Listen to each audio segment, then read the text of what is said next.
Welcome, everyone. This is your friend, the DN What If, here with another exciting fanfiction. Today, we're diving into the story of What If Deku Was Forced to Spy on UA? If you enjoy this video, don't forget to hit that like button and subscribe for more fanfiction content just like this. Now, let's get started with the fanfic. Izuku Midoriya is born quirkless. Technically, it's a medical oddity. It's already quite rare to be quirkless these days, but to be quirkless when neither of your parents are? That is especially unusual. In fact, it's practically unheard of, and Izuku and his mom spend a long time clinging on to that slight hope that, somehow, the tests are wrong.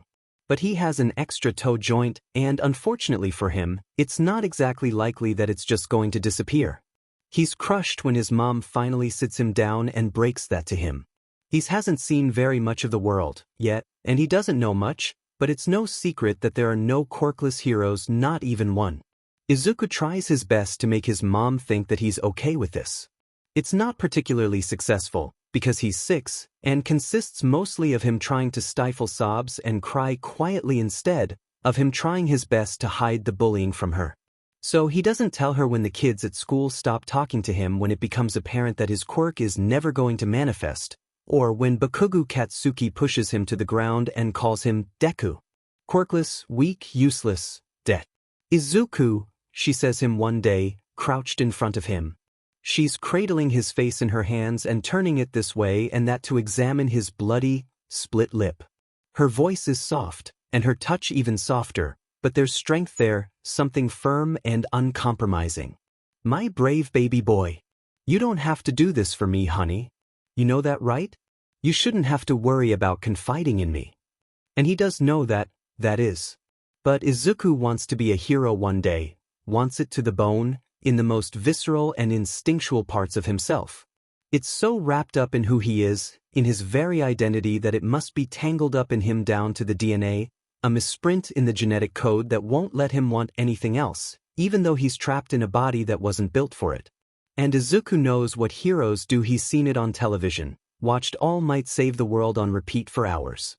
He's seen All Might climb out of the rubble in the aftermath of one of his worst fights. The camera angle can't quite conceal the bloody injury in the hero's side, though through the grainy footage it is impossible to discern how serious the wound is. It looks painful though, yet All Might smiles still as he declines any help from the paramedics, tentatively flocking onto the scene now that the main threat has neutralized, and instead turns to aid in the rescue efforts. Izuku remembers thinking. So that is what it means to be a hero. It's not just about how many bad guys you catch, then, or even how many people you can rescue. It's not just a job where you punch your card, do your duty, and then go back home to rest at the end of the day. It's a constant responsibility. It's about doing everything you can to ease the suffering and the burdens of others, about giving everything you can, even yourself, if need be. And that? Izuku knows that he is weak and useless and quirkless. But he doesn't need a quirk to do that. That he can achieve. His mom has enough on her shoulders already. It might be a sign of the straits that they're in that though he is only 6, she can't conceal the burden that she's struggling with from him, just trying to pay all the bills on her own. Izuku thinks it's probably because his father stopped sending her the money that he was supposed to a while back. These days, it's not uncommon for the parents of quirkless children to get divorced. The societal expectation for children with a quirk of some kind, even if it's just a weak one, is too high, and when that expectation is not met, it seems that usually one parent or the other ends up too disappointed to stick around for long. Izuku is not just another statistic as far as this goes, though.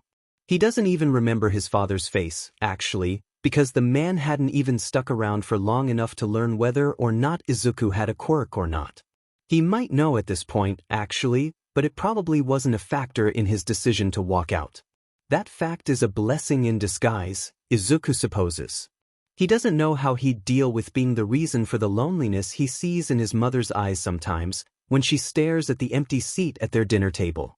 And then one day, when Izuku is 8 years old, his father comes back. Izuku is hiding behind his mother's legs, peeking out from behind her thigh with a shy curiosity. Hisashi Midoriya is a tall man. He is wearing a well-tailored business suit, and despite his height he is not particularly bulky, though through the lines of his well-pressed shirt Izuku makes out a lean physique.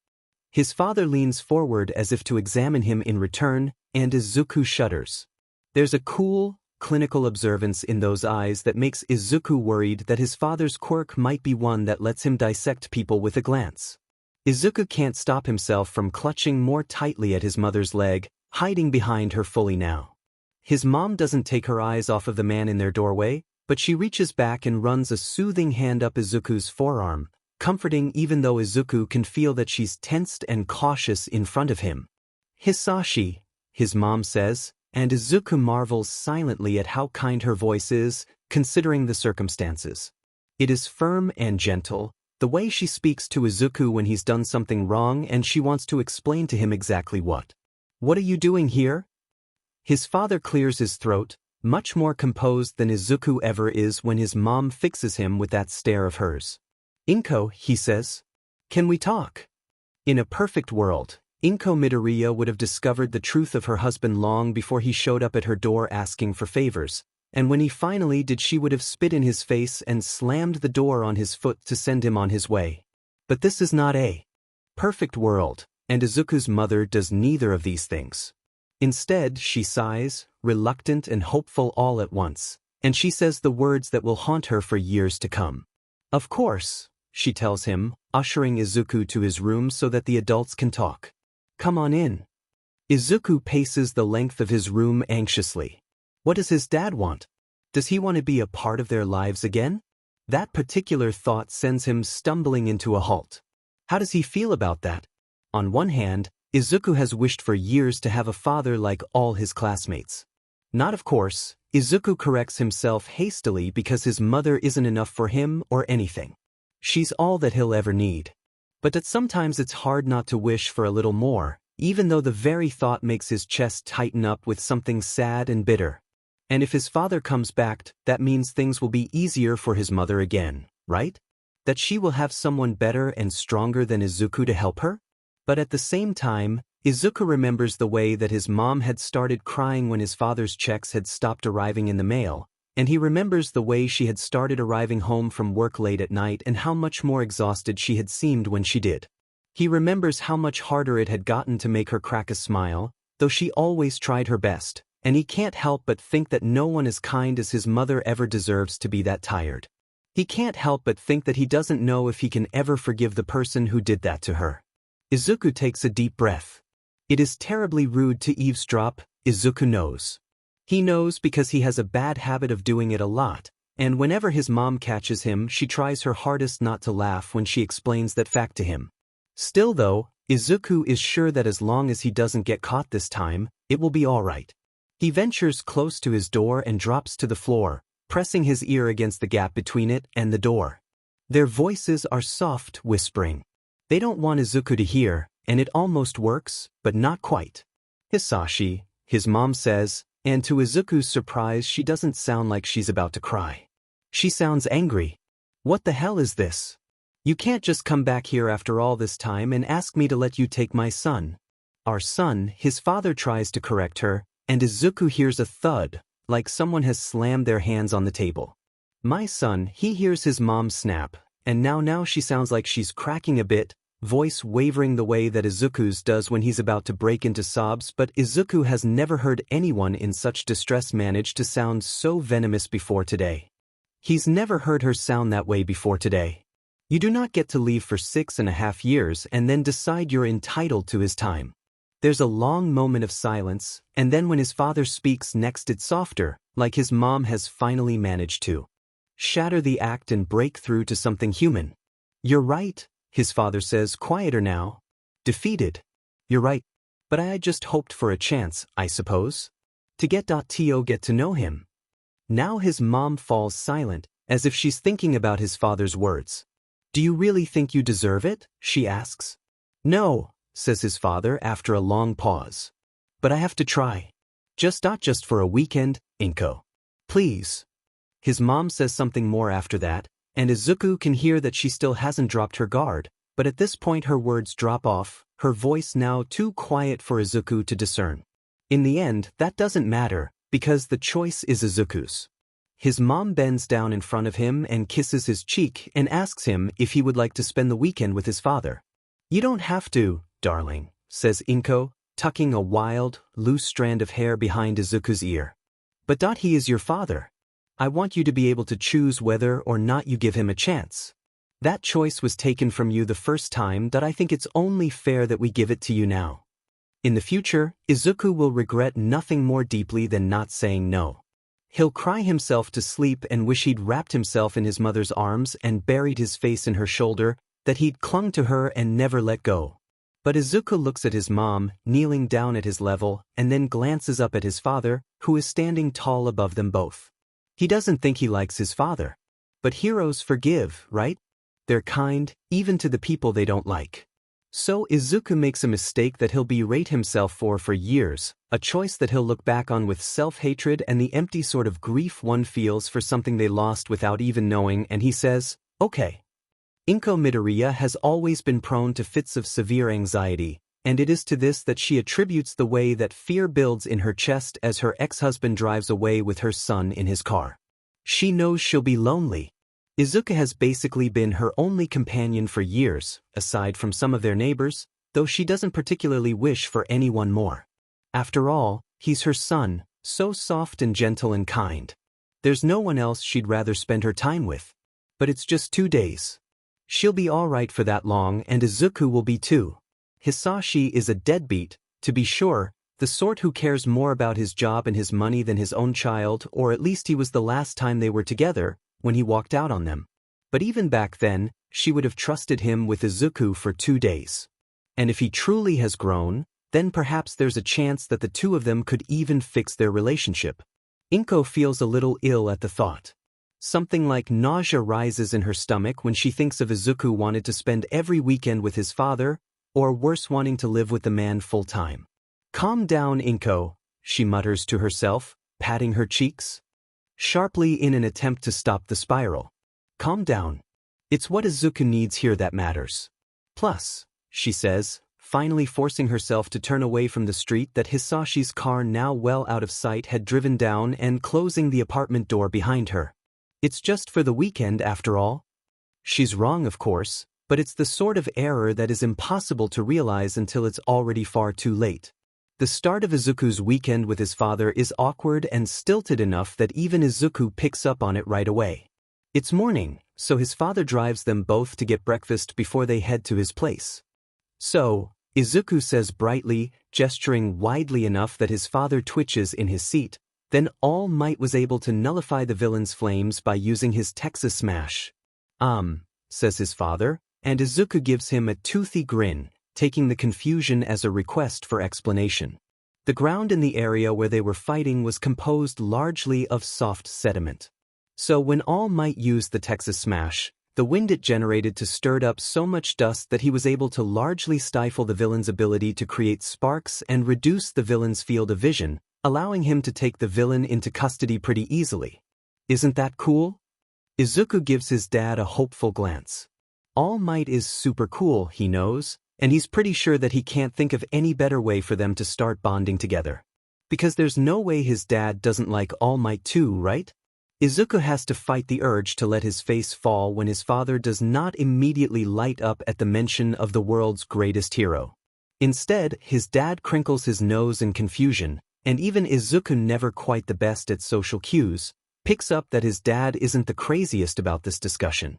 "You sure know a lot of big words, kid," his father says instead. "You must be pretty smart, huh?" Izuku blinks. "I don't know," he says dubiously.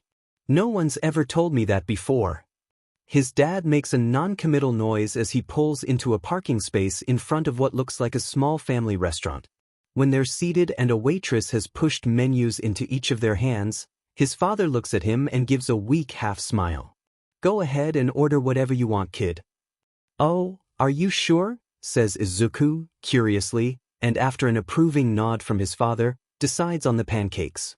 When their food finally arrives, Izuku has to blink when his father leans forward to mess with his food. "What are you doing?" Izuku asks, tilting his head to the side curiously. His father pauses, a deer in the headlights. "Do you not need your food cut up for you?" he asks, sounding extremely confused. Izuku's brow furrows. He sees now. It's probably hard for his father to distinguish age-appropriate behaviors because he hasn't interacted with many children Izuku's age. No, he says reassuringly, giving his father a knowledgeable nod. 8. His father rocks back in his seat, pursing his lips in what Izuku is pretty sure is embarrassment. He says. My apologies.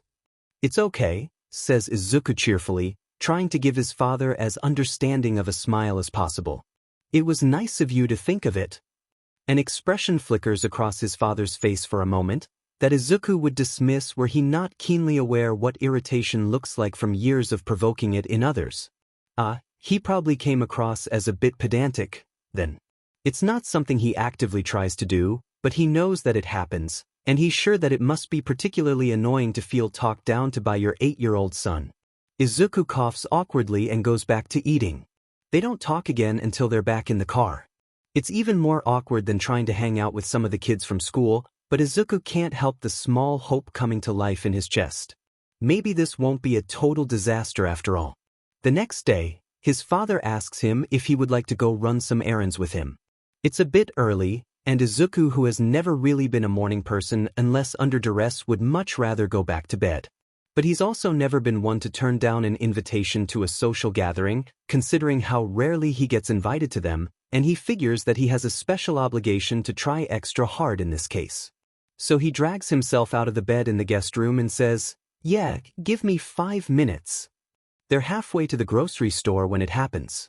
His father's phone goes off, and it must be someone pretty important because the second his father's eyes alight on the contact name, they're pulling over so his father can pick up the phone.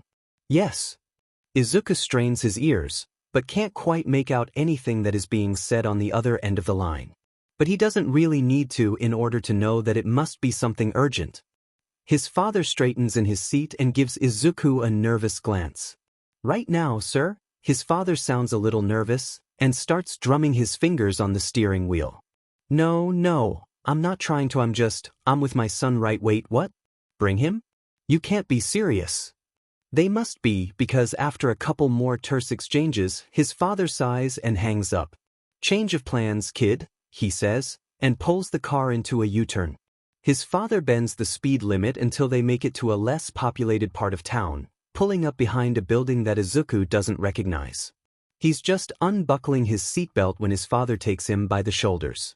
Listen to me, Izuku, says his father, brow glistening with a light sheen sweat, lips thin. Izuku can't help but squirm uncomfortably at the sudden pain in his arms. His father's hands are far too tight. You will not tell your mother about anything you're about to see, do you understand? Izuku's chest hitches, and he bites back what he wants to say, that he doesn't keep secrets. From Mom, not unless he really has to. But this is his father. He can trust him, surely. Okay, says Izuku, and his father lets him go. The building they go into is nearly empty. His father steers him down some twisting corridors until they happen upon a conference room, which he pushes open and quickly takes a seat next to 3 others. Izuku lingers in the doorway, and then decidedly does not process what he's seeing. There's a large screen mounted on the far wall, showing footage from some sort of raid being done by a hero agency. The news channel keeps showing clips from a fight between a young female hero and a group of thug-level villains interspersed with commentary. There are also a series of smaller screens that show what is happening in the raid in much greater detail, though in grainy black and white. It's security camera footage from the building the raid is happening in. Theoretically, Izuku has no idea how his father and his co-workers got their hands on the live security footage. Izuku thinks that he should know what this means. There's a siren blaring in head, a red flag being waved in front of his face, but the puzzle pieces just won't click. He doesn't understand. The conference table that his father is sitting at is quite large, though it is only occupying 4 people. His father is sitting at the table's right side, and to his left, at the foot of the table, is a young adult woman with short purple hair and a nose ring. Clad in a dark leather jacket, she looks like the sort of student many of Izuku's teachers would shake their head at in disappointment, the sort they'd call hopeless and give up on in a second. To her left is another woman. Izuku has to actively work to repress the urge to shy back when he sees her, not wanting to be rude. She looks a little older, hair in a dignified bun, black as pitch, and has a scar that winds up the side of her face like a river snake. To Izuku she seems almost a mirror image of his father, posture straight, eyes calculating, black suit immaculate. Izuku's first impression of his father had been that the man's gaze was dissecting, terrifying, and this woman seems worse, in a way. Her eyes rake over him, and Izuku gets the sense that they aren't just taking him apart. They're looking for the most painful way to do so. She turns to his father and says, with a hint of a European accent, "That's your son, Hisashi? He doesn't look like much." Izuku frowns. He doesn't know much about this sort of thing, but it's pretty rude to insult your coworker's kid, right? But she doesn't look afraid of being reprimanded by her boss or anything, and his dad doesn't say anything in return either. He shifts on his feet. The hair on the back of his neck is rising. He can hear sirens in his head going off, screaming danger, danger, danger, but he can't quite figure out why. He steps back. "No need to be so afraid, son," says a voice, snapping him out of his reverie. Izuku stops, blinks, and stares at the person who had spoken. Though they had called him son, the man who had spoken was most certainly not Izuku's father. The new man is sitting at the head of the table. Izuku can't comprehend how he had missed him on his first glance over of the people in the room, like he was a distortion in an otherwise clear image. The man doesn't look particularly intimidating. He's not dressed as formally as Izuku's dad or the black-haired woman, but is also not as irreverent towards any possible existing clothing regulations as the punk girl. From where Izuku's standing, across the room from him, he can see that the man has no suit jacket in sight, white dress shirt rolled up to the elbows. His hair, a chestnut brown dyed, Izuku notes absently, the man's roots are growing out a bit, and their black is ungelled, falling in his face a bit as he looks up from the paperwork before him and gives Izuku an inviting smile. This has to be their boss. His position at the conference table and the way that the others all glancing at him, waiting for some sort of cue, suggests that despite his more casual dressage, he holds some power that they don't. And he seems nice actually. Much more so than the other two do, or even than his own father has, since they've come here. He steps inside, and closes the door behind him. "Take a seat, son," says the man. It's a relatively large table, so there are plenty of empty seats for Izuku to choose from. He wrings his hands together, glancing around, before skittering over to a spot on his father's side of the table, at the corner that puts him closer to the smiling man than the punk girl. The woman with dark hair glares at Izuku again, and he can't help but quail slightly beneath it, reaching for the back of his father's suit jacket, trying to clutch at it for comfort. His father doesn't react, but Izuku is distracted before he can notice by their boss leaning forward again. He's looming above Izuku a bit, rather than bending down so they're face to face like most adults who want to talk to him do. "So tell me what your name is." Izuku smiles back. He's still deeply uncomfortable, and there's still something about this that's giving him goosebumps, like a centipede's been dropped down his shirt and is now trailing its way up his spine. But he was raised to have manners, to reciprocate friendliness with friendliness, and he knows his mother wouldn't have him do anything less. "I'm Izuku," he says softly, still not letting go of his father's shirt sleeve, and the man rocks back in his seat, looking delighted with the information. "What, Izuku," he says, voice saccharine. "I'm very sorry to take this time out of your busy day, but I promise you that I'll let you and your dad go as soon as possible." Izuku nods shyly, as the adults all finally draw their gazes away from Izuku and begin talking to one another. What they're saying doesn't really make much sense, a series of hushed, jumbled mutterings as Izuku watches the news anchors discuss the footage of the hero-villain fight. The shipping operation has been compromised. No sheet, a-hole, but what the F are we supposed to do about it? Do you know how many million yen our organization has invested in this? It's her, that female hero. I swear, she's everywhere we turn these days. She's quite well, if only we knew what her quirk is. We don't even know who she is. Just some random hero. "I know," says Izuku brightly. And maybe that was the wrong thing to say. Everyone is staring at him now. His dad and the girl with the purple hair both look annoyed, and the other woman looks disgusted that he even dared speak in their presence. Only their boss looks curious, propping his chin on his hands with a sort of vague amusement. "Care to enlighten us then, kiddo?" he says, and Izuku recognizes that tone of voice from schoolyard bullies. It's the way they talk to him when he's done something wrong and is about to do something worse, the way you talk to someone when you know they're about to mess up and you're eager to see them crash and burn. Izuku squirms in his seat, but doesn't falter. He hadn't recognized her at first, but after watching the TV for a bit, he can't believe that he'd forgotten. "Well," he begins nervously. "She's been calling herself Pangea. She's a newer hero and has been working underground a lot, since she didn't go to UA or any of the other really big hero schools. That's probably why you've never heard of her, even though she has a really powerful quirk." "Yeah," snaps the girl with purple hair. "Some form of earth manipulation, obviously. Probably a variant of telekinesis." She gestures at the screen, where they're showing a clip of the young hero sending a twisting spire of rock in the direction of some foes. "Nope," says Izuku. "It's her feet." A skeptical quiet that falls, and Izuku flushes, rushing to explain. It's like, thought she's not. Have you noticed that she's not actually levitating any of the rock or soil? It's always connected to the rest of the ground by at least one point? If it were a type of telekinesis, she probably wouldn't have that limitation. That means that she needs at least an indirect point of communication with whatever she's manipulating, and looking at her fighting style, the most likely spot for her is the soles of her feet. My theory is that she's kind of like talking with the ground. I think she's sending high-frequency vibrations through her feet and applying direction to it in order to manipulate its state and make it do what she wants. There's another moment of silence, surprised now, rather than annoyed. Izuku's father looks stunned, mouth slightly agape. Even the man who must be their boss is blinking a bit, like trying to process the statement. He's no longer smiling like the cat that caught the canary, but there's a something pleased is pulling at the corners of his lips.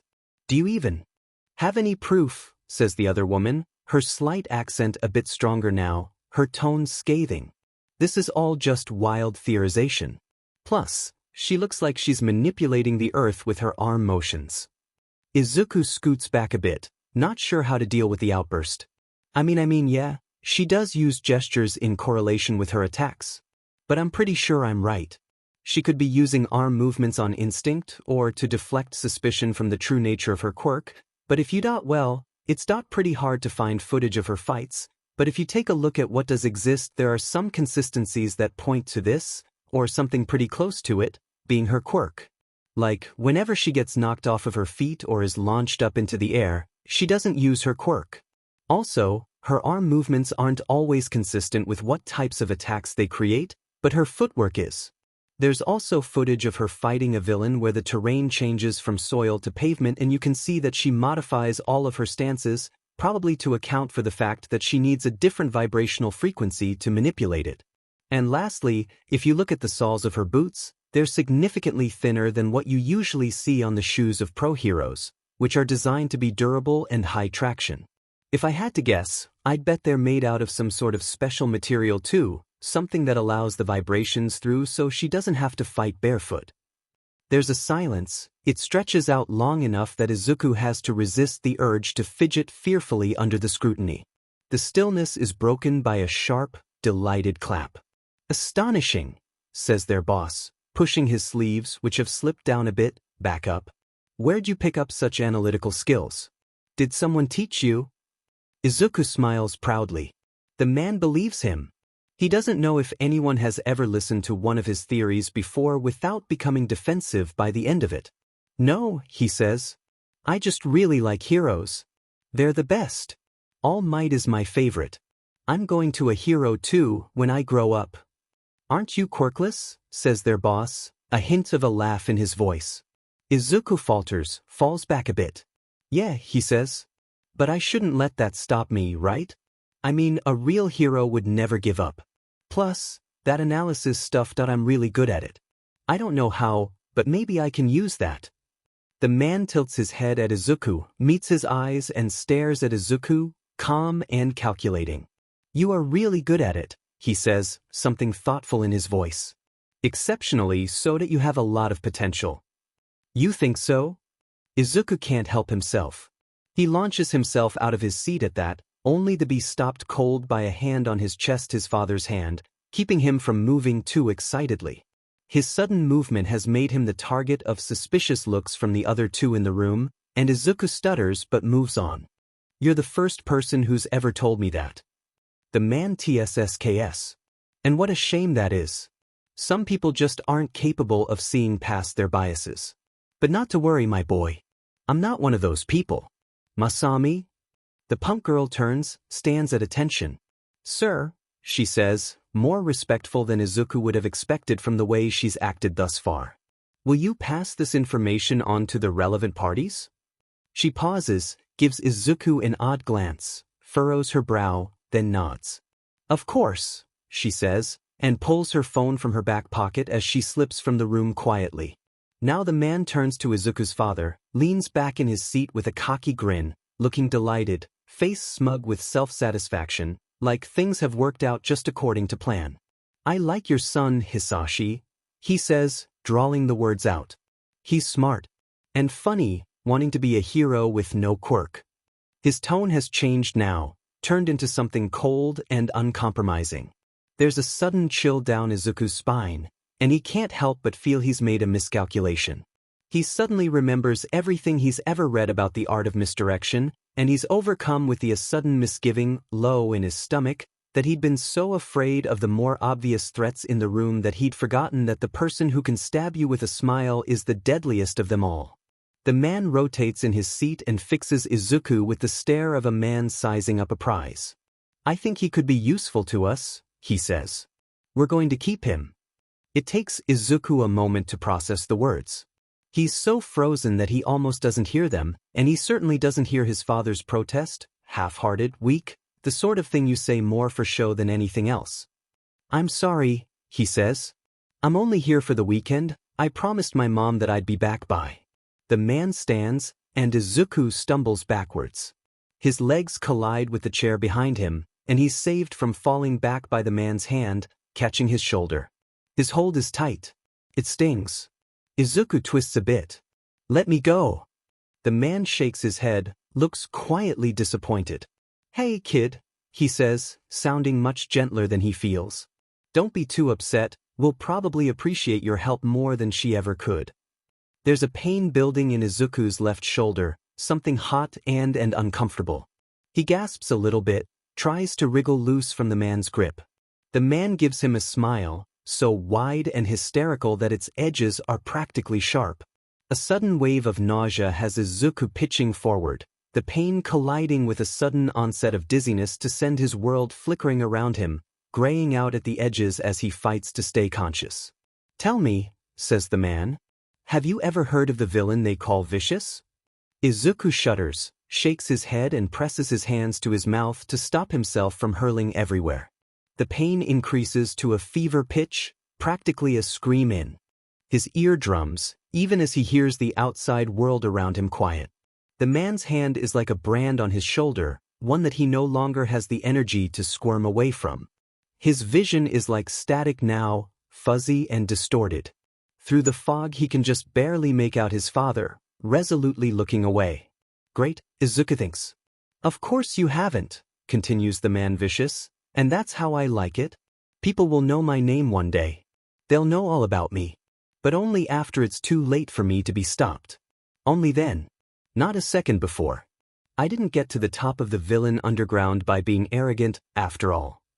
He bends forward, like Izuku, who is on his knees, twitching in pain like an insect skewered by a pin, is a particularly interesting lab specimen for him to examine. I'm not arrogant about my abilities, nor about the people I choose to employ under me. You may be quirkless and a child, he says, and the shriek in Izuku's ears reaches its crescendo. His world flickers in front of him, like a TV with a bad connection. It fades out and then back in Vicious is there, and then suddenly he's an out-of-focus image that Izuku can't quite set his eyes on. But I have a use for you, and that's good enough for me.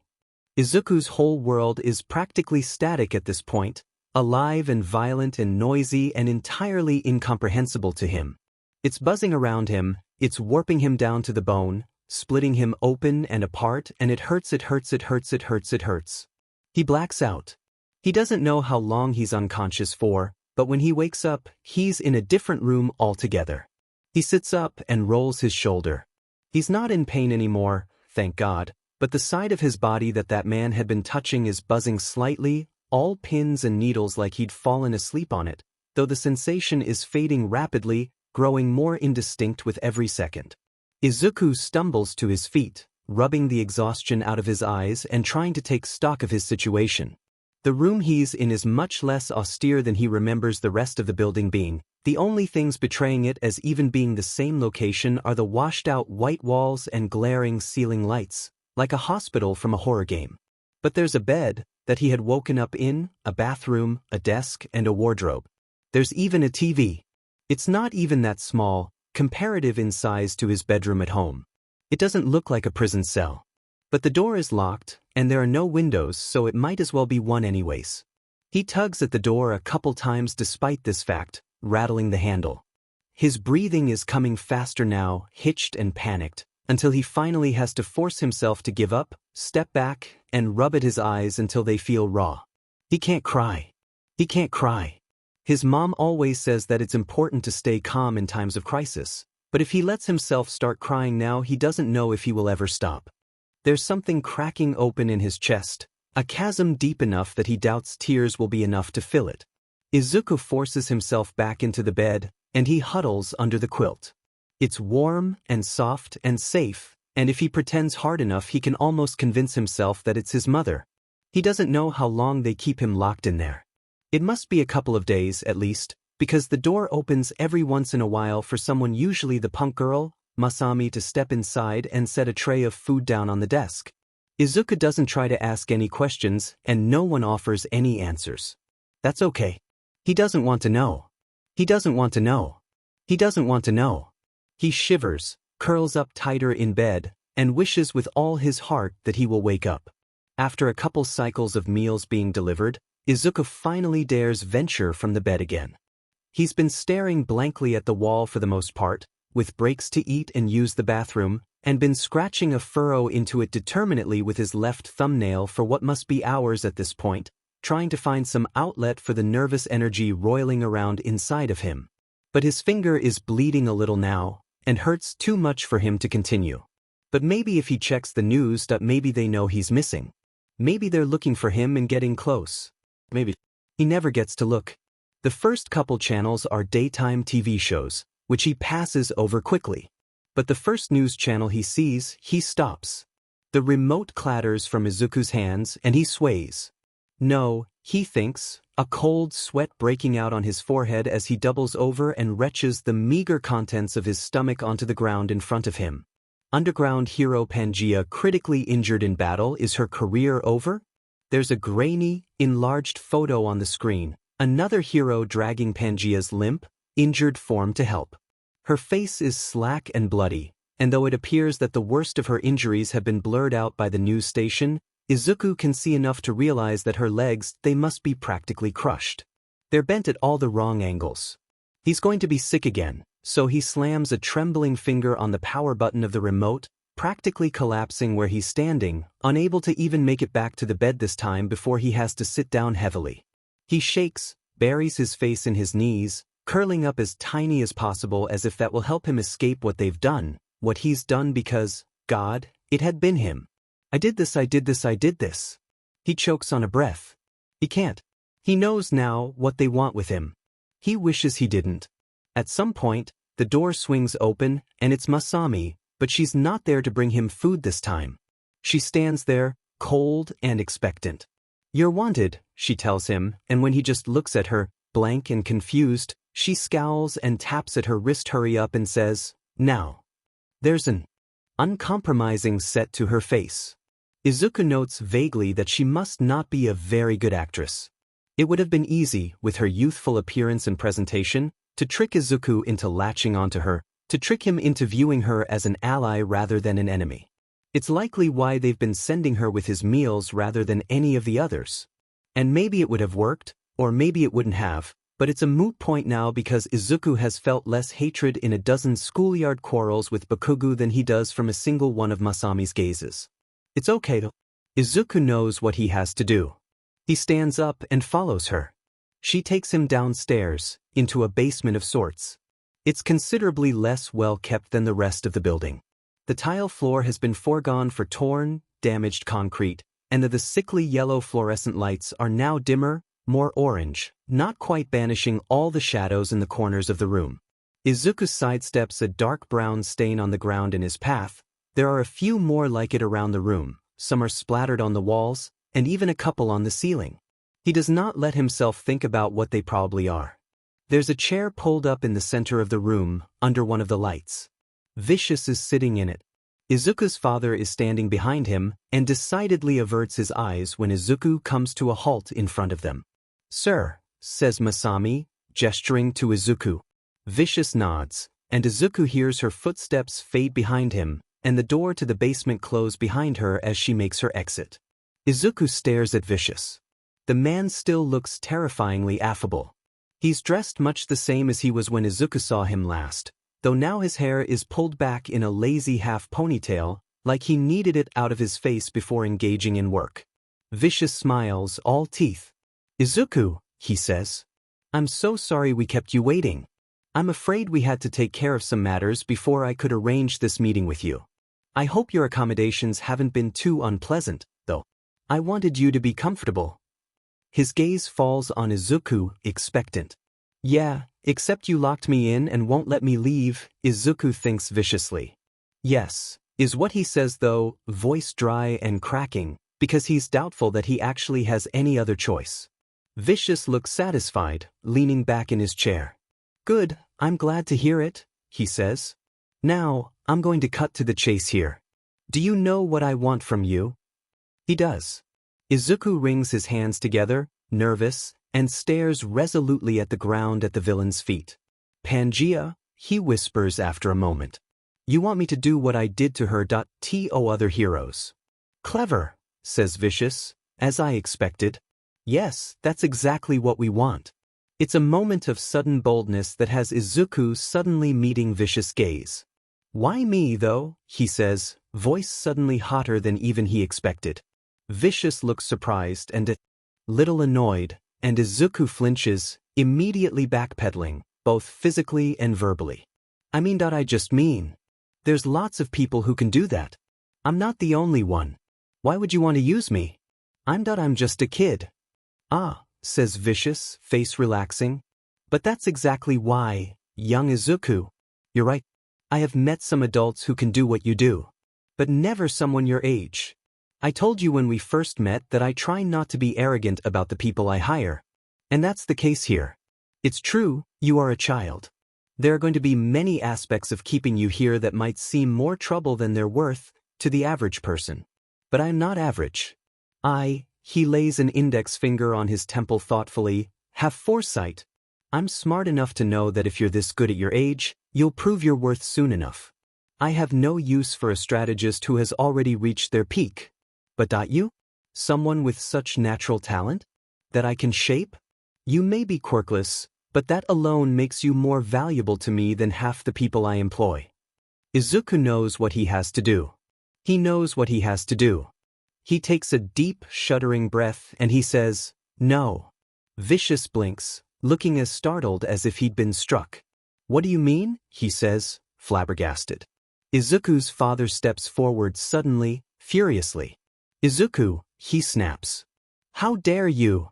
Izuku's face feels hot, and his eyes feel wet. Vicious hasn't left his seat, and Izuku hopes that he doesn't. There's probably very little chance of him getting away with this without Vicious doing that thing to him again, but that's okay, right?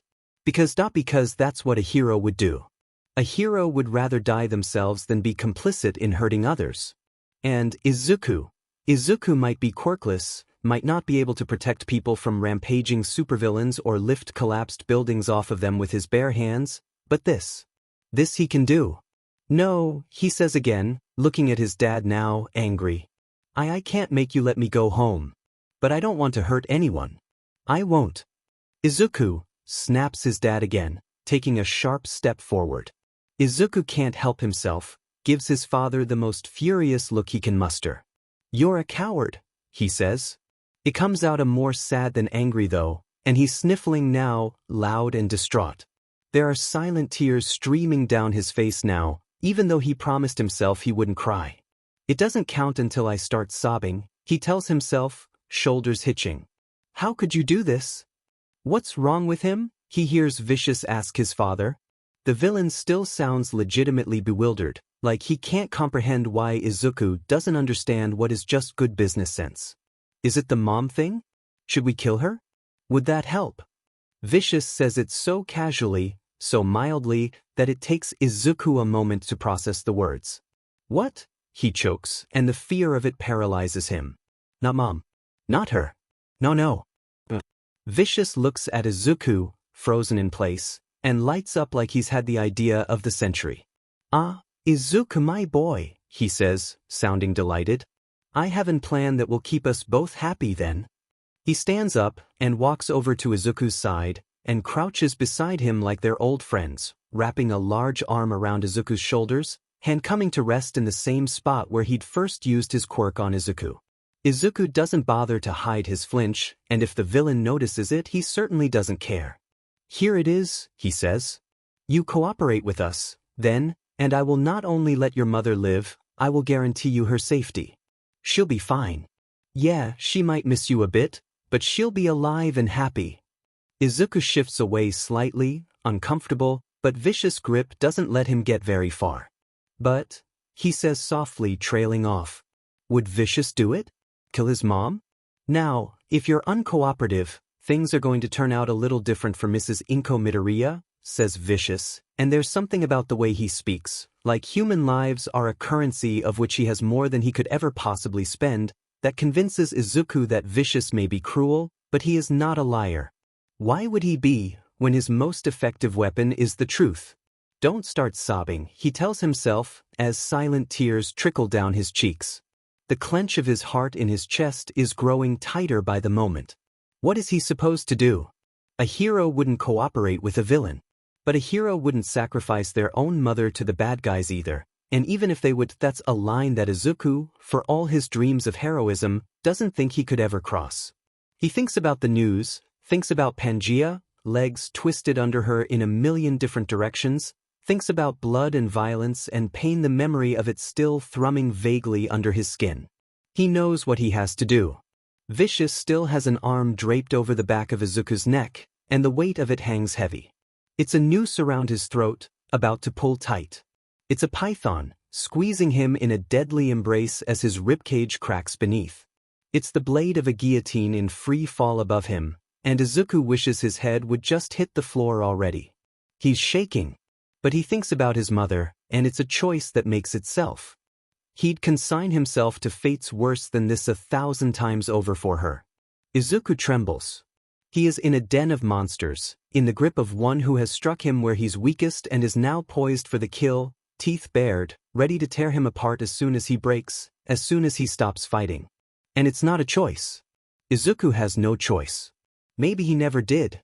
A tear drips off his chin and onto the ground. He nods, a silent, frightened thing. "Okay," he says, and it's what the wolves have been waiting for. The teeth sink in. Izuku eyes the jump before him. It's not a particularly high one, but he still chances a glance back the way he came, up a couple fire escape levels. All the windows of the building appear to be shut tight, including the one that he just slipped out of, since he'd taken the care to slide it shut and lock it behind him, so it's unlikely that anyone will hear him, even in the off chance he makes more noise than he anticipates. With that reassurance, swinging down from the fire escape is easy, and sure enough the only noise is that of the muck of the alley crunching beneath his boots when he lands with a slight crouch. He winces. It's been stormy these past few days, but the thing about rain in the city is that it seems to bring the dirt up while failing to quite wash it out. So while the air itself is crisp, sharp with the aftermath of a recent downpour, the pavement itself is dark with a thin covering of damp dirt and grime. Izuku stands up straight, absently lifting a foot and shaking it a bit, as if that will rid it of the muck. Hopefully it's just dirt. Though, judging by the smell of things back here, Izuku has the sneaking suspicion that he's not quite that lucky. Story of his life, really. It's afternoon, the sun not yet on the cusp of the horizon, but hanging low in the west, filtering through the clouds as a piercing pale light practically blinding from where Izuku is standing, shrouded in the dark of the alley. He blinks, glancing around. It's highly unlikely that there are any security cameras around here. There rarely are in such back alleys, with no adjacent businesses or foot traffic. And considering the pile of trash spilling out of its dumpster, which looks overdue for collection by a couple weeks, he's pretty sure that those odds drop even lower. Still though, Izuku reasons, ducking his head and pulling his scarf up over his nose even further, until all that is visible of him is his eyes and the few loose strands of hair falling in his face. It never hurts to be cautious. His privacy assured, Izuku steps into one of the adjacent back alleys. He has to squint from the change in lighting. It's even darker back here, looming buildings blocking out the light of day from everywhere but directly overhead. Vision clearing, Izuku drops his hand into his pocket. The object of his labors is resting there, and for as light as it really is, Izuku can't help but feel like someone slipped an anvil into his pocket while he wasn't looking. He always does, when Vicious asks Izuku to steal information. It's just as much from the stress of it as it is the guilt. After all, each job is delicate balancing game. On top of the fact that Izuku's breaking into some of the most secure residences in the city, he has give Vicious just enough to be helpful enough to throw the man off the scent while taking quiet care to delete anything that Vicious can use to get people killed. And then he just has to hope that no one catches on. It's more stress than it's worth from almost any point of view, but it's not like he has a. He increases his stride. That's not a safe train of thought for right now. He needs to stay calm and keep his heart rate low if he wants to have any hope of tricking Masami. A few more blocks, a couple sharp turns, and Izuku heads into a lot containing a couple modest buildings, 1 or 2 homes, and perhaps some small businesses, including what looks like a small office warehouse of respectable upkeep. It isn't abandoned or filthy or dilapidated. Izuku is doubtful that anyone, even someone who ends up watching the building closely, would ever expect it to be the head of operations for a group of dangerous criminals and villains. Izuku slows, looking at the building cautiously. There are 2 doors, front and rear, a fire escape, and a couple windows with ledges that are reasonably easy to scale. At this time of day, he stands the best chance of avoiding any of the others if he goes in through the back. But then again, the sooner he gets this over with, the less likely they are to track him down later and accuse him of stalling and causing trouble, which will make them practically impossible to fend off. All things considered, that's a decision that practically makes itself. He does peek his head in through the front door before making his entrance, though, partly out of habit and partly just to be sure. It's quiet with no one in sight, so he steps inside. For all that goes on inside, it looks just like, and even functions mostly like, your typical office building, all hallways and conference rooms and offices. Except some of the offices have doors that only lock from the outside, and some of the conference rooms have tables made for strapping people down, scalpels and pliers and drills stored under the desks inside, and sometimes, if you are on the first floor, you can hear the sound of people screaming coming from the basement. But aside from that, it's pretty unassuming. The hallway remains empty, no one emerging even at the sound of the door opening.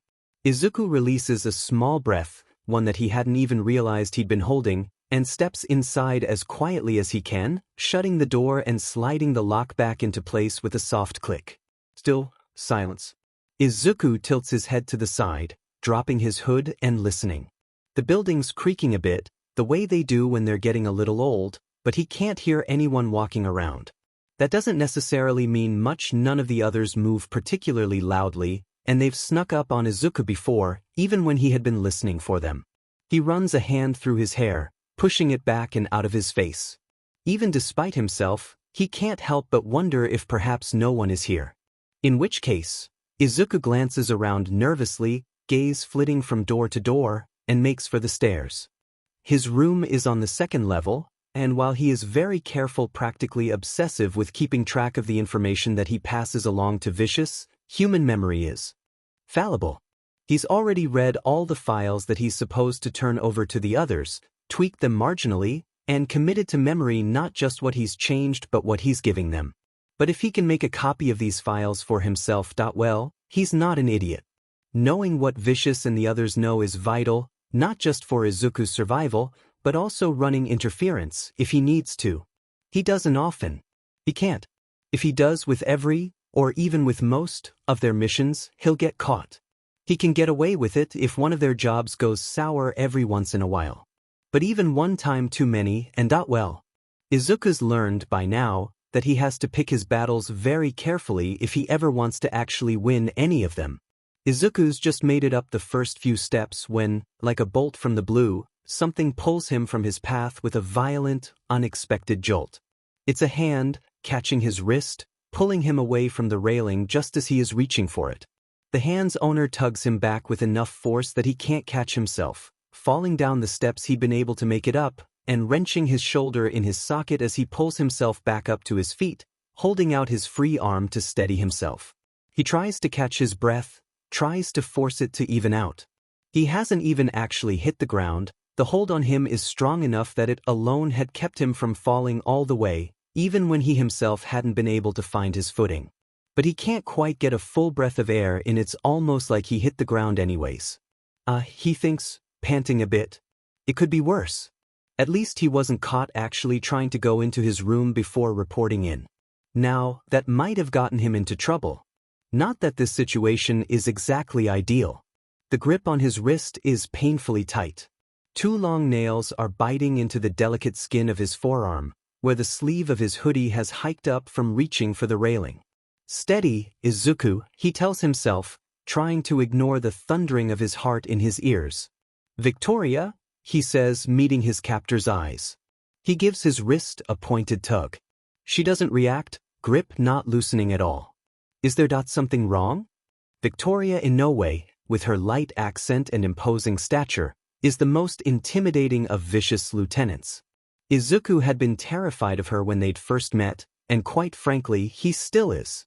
Her role had taken Izuku a little while to puzzle out, but he knows now that she works as head interrogator, with a quirk that specializes in causing as much pain as humanly possible. It's as effective as that of the man she works for, with added benefit of allowing him to avoid sullying his hands with the dirty work, which is why he probably keeps her around despite the apparent redundancy of their skill sets. Izuku purses his lips. He needs to get her to let him go.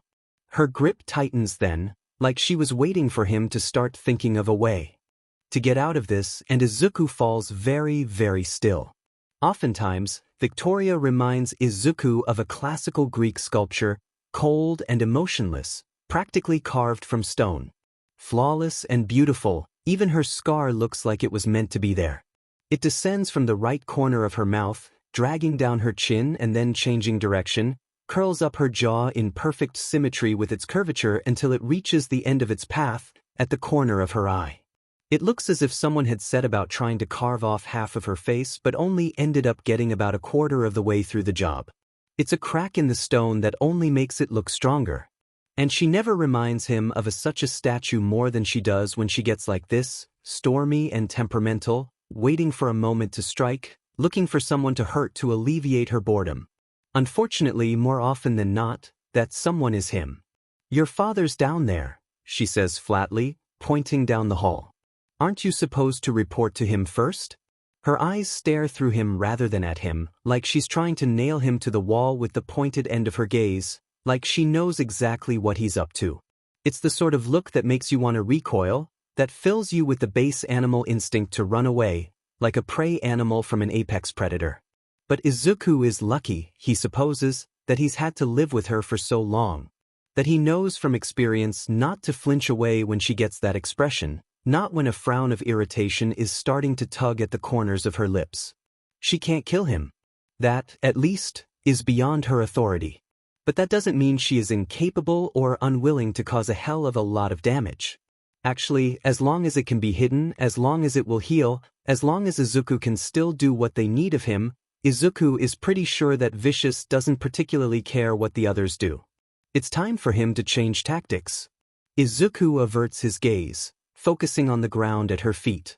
Right, he says, taking care to pitch his voice soft and meek, though he is very careful to stay still. If she takes note of his sudden change in demeanor, she doesn't seem bugged, but more likely than not, she simply hasn't picked up on it. Victoria is terrifying and cruel and cold, and not nearly as smart as she thinks she is. In battle against heroes, she's an excellent fighter. In organizing attacks against civilians and the public, she's an expert in minimizing risk to herself while maximizing fear and pain she inflicts. And in an interrogation room, she can make people sing, can pull the information she wants from their lips like music. While she remains under the radar for the most part, Izuku knows that she's the sort of villain that heroes have the most reason to fear, the sort that doesn't get too sidetracked trying to wreak meaningless havoc. She kills who she needs to, and typically she takes great pleasure in it. But she doesn't get distracted. She keeps her eyes on the prize, and she's never gotten caught, and she knows exactly how good she is at what she does. And once you know how she ticks, that's what makes her embarrassingly easy to manipulate. Izuku forces himself to let his arm go lax in her grip, the semblance of something defeated and weak. His heart is still beating hard and fast in his chest, and it's all too easy to let himself crack a bit, to let a little of that fear that he can feel, resting deep and heavy and muted in his chest, turn his voice into something tremulous and vulnerable. "Sorry," he says, audibly wavering. "I didn't know he was here." There are tears building in his eyes, real ones, actually, because Christ, she isn't letting go and his wrist effing hurts, and if this doesn't work he is royally screwed and he can stop them, if he wants. But instead he lets a couple through, then blinks a couple times like he's trying his best to hold them back, and he can tell she's seen it. There's a long moment of silence, in which Izuku has to resist the urge to tense up and wrench himself from her grip. He's fast and quick, he's learned to be, has had to in order to do the jobs that they ask of him, but he's definitely not faster than her quirk, and he certainly isn't interested in seeing what the inside of his arm looks like.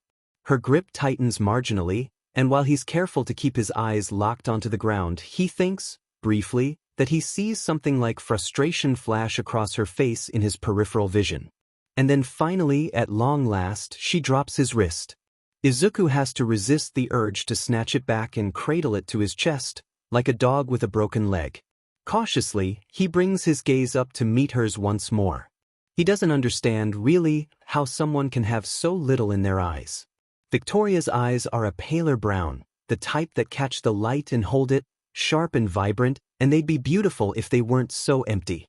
His wrist pulses as it hangs limply at his side.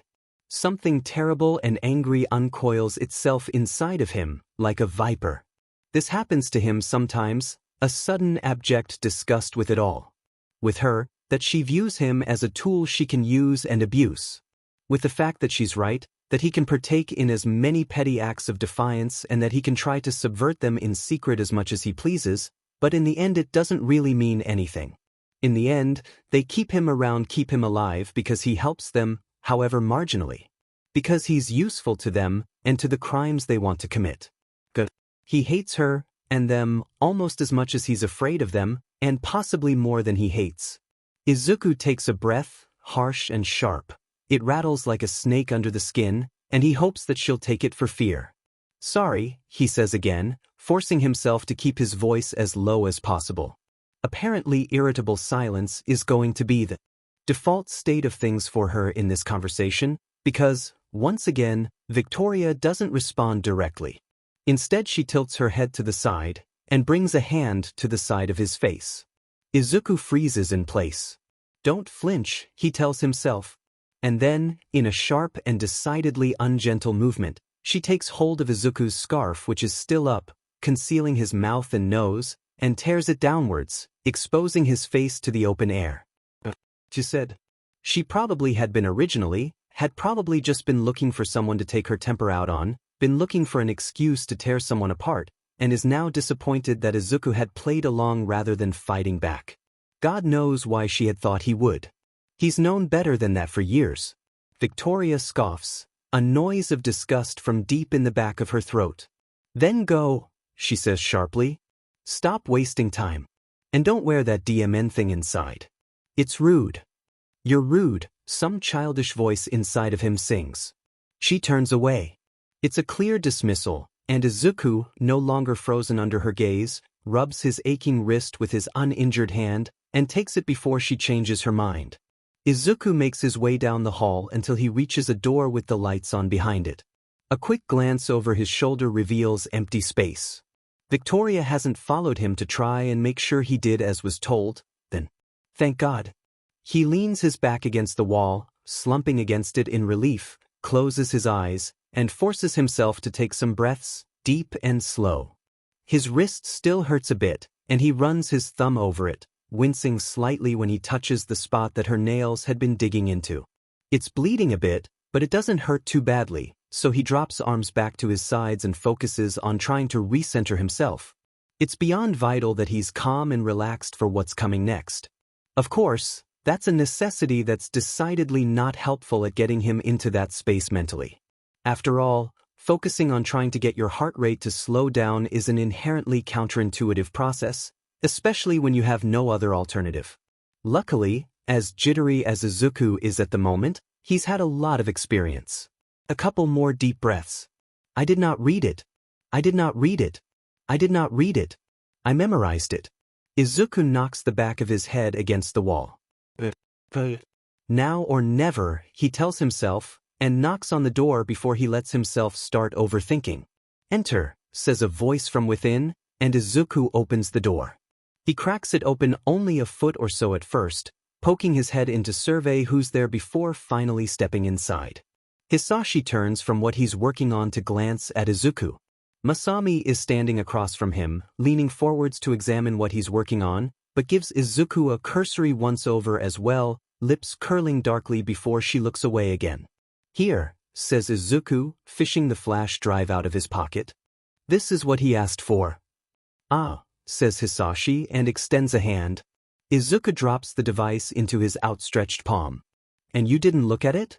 Izuku can barely stop himself from openly sighing in relief. Look is a much more interpretive term than read is. This is, comparative to what he had been expecting, a piece of cake. He had done much more than look at the files they'd had him copy. Nope, he says, not failing to notice the way that Masami tilts her head in his peripheral vision, listening for the intonation of a lie. She won't find one. Her quirks, not quite the ability to tell when someone is lying, but it's close enough, and its vulnerability is twofold, reliant on someone's ability to control their emotions and tells in addition to their ability to identify a technicality and convince themselves of it. Fail to do both and she'll catch on.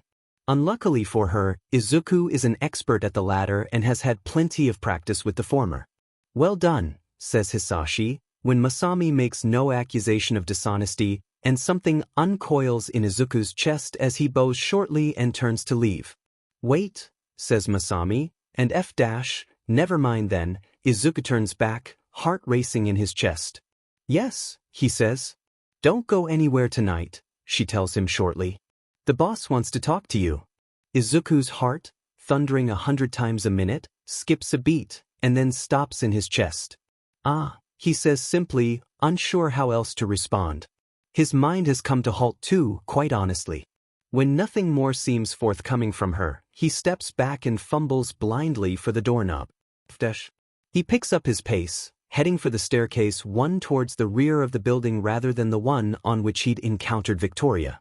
He wants to run to his room now, but some background part of his brain that apparently managed to avoid short-circuiting like the rest of it, reminds him that if the others aren't already tipped off, him making a frantic dash for his room after finding out that Vicious wants to speak with him will certainly do the job.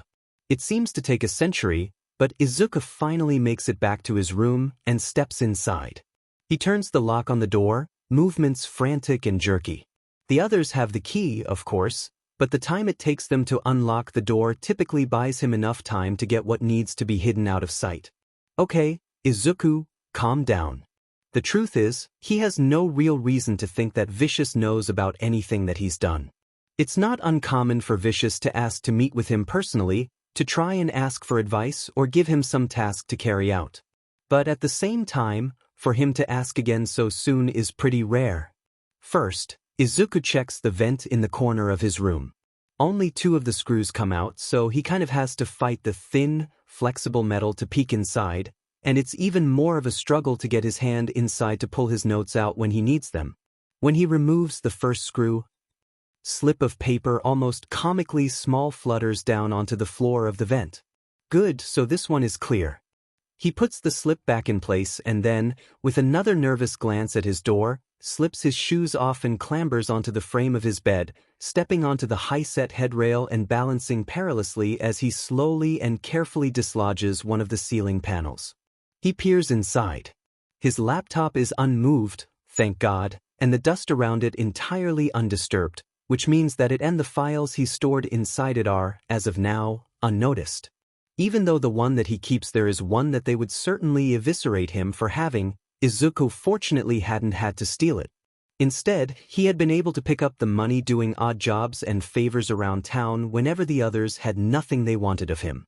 They had stopped really caring what he did with his free time once they realized that he understood exactly how badly going to the cops would go for him. So though he has to be surreptitious about it, he is able to pick up the occasional job outside of things, which means that extra food, other necessities, and even the rare indulgence can be purchased rather than stolen, though he has the niggling suspicion that the others might even encourage his activities if he got what he wanted through thievery instead. The thought makes him shudder. It's a strange thing for him to be fixated on in his situation, he supposes. Izuku understands the irrationality of it, has learned to hate it, because every time he lets that part of himself slip through, he gets punished for it. But he can't help the guilt that makes his hands cramp up when he thinks about it, or the voice in his head that chimes heroes don't steal, which is true, but feels extra stupid just because, well, for him, that's a ship that sailed a long time ago. Heroes don't steal, that's true. Heroes also don't aid and abet villains, or live with them and help them and do jobs for them when they ask for it.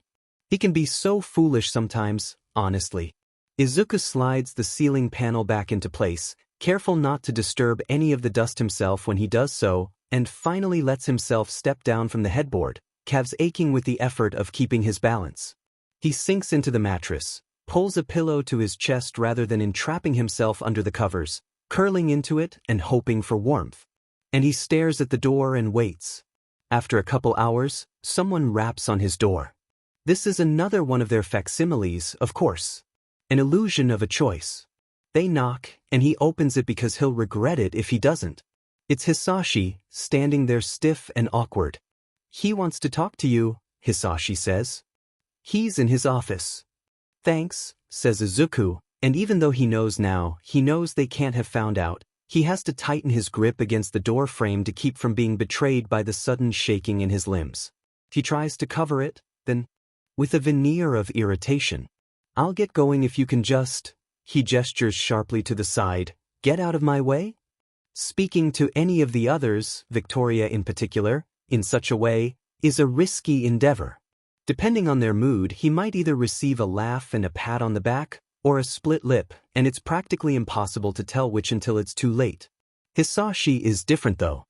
He's never so much as laid a hand on Izuku. Not directly. Not even when provoked by one of the others, or by Izuku himself. It's some sort of twisted way of expressing guilt, Izuku supposes, or his idea of special treatment, since Izuku's his son. Not that that means anything, Izuku supposes, as he sidesteps his father and walks obediently down the stairs. Once he gets down there, the door to Vicious' office is open. Sir? Izuku says, lingering in the doorway. He's wringing his wrists behind his back, digging his nails into skin anxiously. He has no reason to be afraid. He has no reason to be afraid. Well, none beyond the usual. Ah, young Izuku, says Vicious. He's visible from where Izuku is standing, sitting behind his desk in his spacious office. Come in. The years have been remarkably kind to Vicious, more so than any of the others. His hair's cropped a bit shorter now than it was when Izuku first met him, but he still wears his suit lazily and looks, for all the time that has passed, like a successful, young entrepreneur. He smiles at Izuku, dazzling and dangerous. Izuku steps inside, buzzing with apprehensive energy. The look on the villain's face is one that Izuku has learned to be cautious of. It's the smug smile of a Cheshire cat. The smile of a man who wants something and has just figured out exactly how he's going to get it. Come in, Vicious says again, and gestures him forwards more urgently. Izuku forces himself to step up to the desk faster. "How've you been?" he asks, bringing his pen up from the paper he'd been writing on and tapping it on his cheek thoughtfully. "Fine," Izuku lies, plastering a polite smile on his face. "And you, sir?" he adds after a moment of silence, realizing that the other man has been waiting for something else. "I've been doing well," says Vicious, sounding pleased, like he's just prodded a well-trained dog into doing a trick. "But fine? That implies that things could be better, doesn't it?" It does, which is why it's Izuku's default response to the question, "How are you?" Izuku doesn't really have any idea where Vicious is going with this, but it takes all of his focus to restrain a flinch of surprise when Vicious stands up suddenly from his desk. He lifts his pen away from his face and twirls it a couple times before he jabs it in Izuku's direction pointedly. He wields it the way he wields his scalpels. That is to say, on whimsy but always with deadly purpose.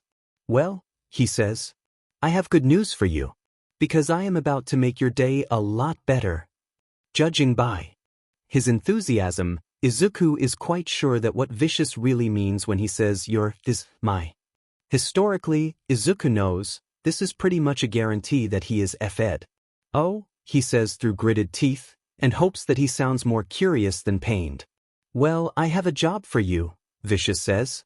"And you're going to love it. But before we progress any further, did you get the information we needed about that investigation by the, he gestures vaguely at the air, "the detective?"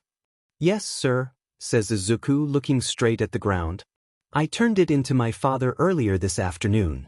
He has no idea what this Detective Tsukachi might know that is so interesting to Vicious.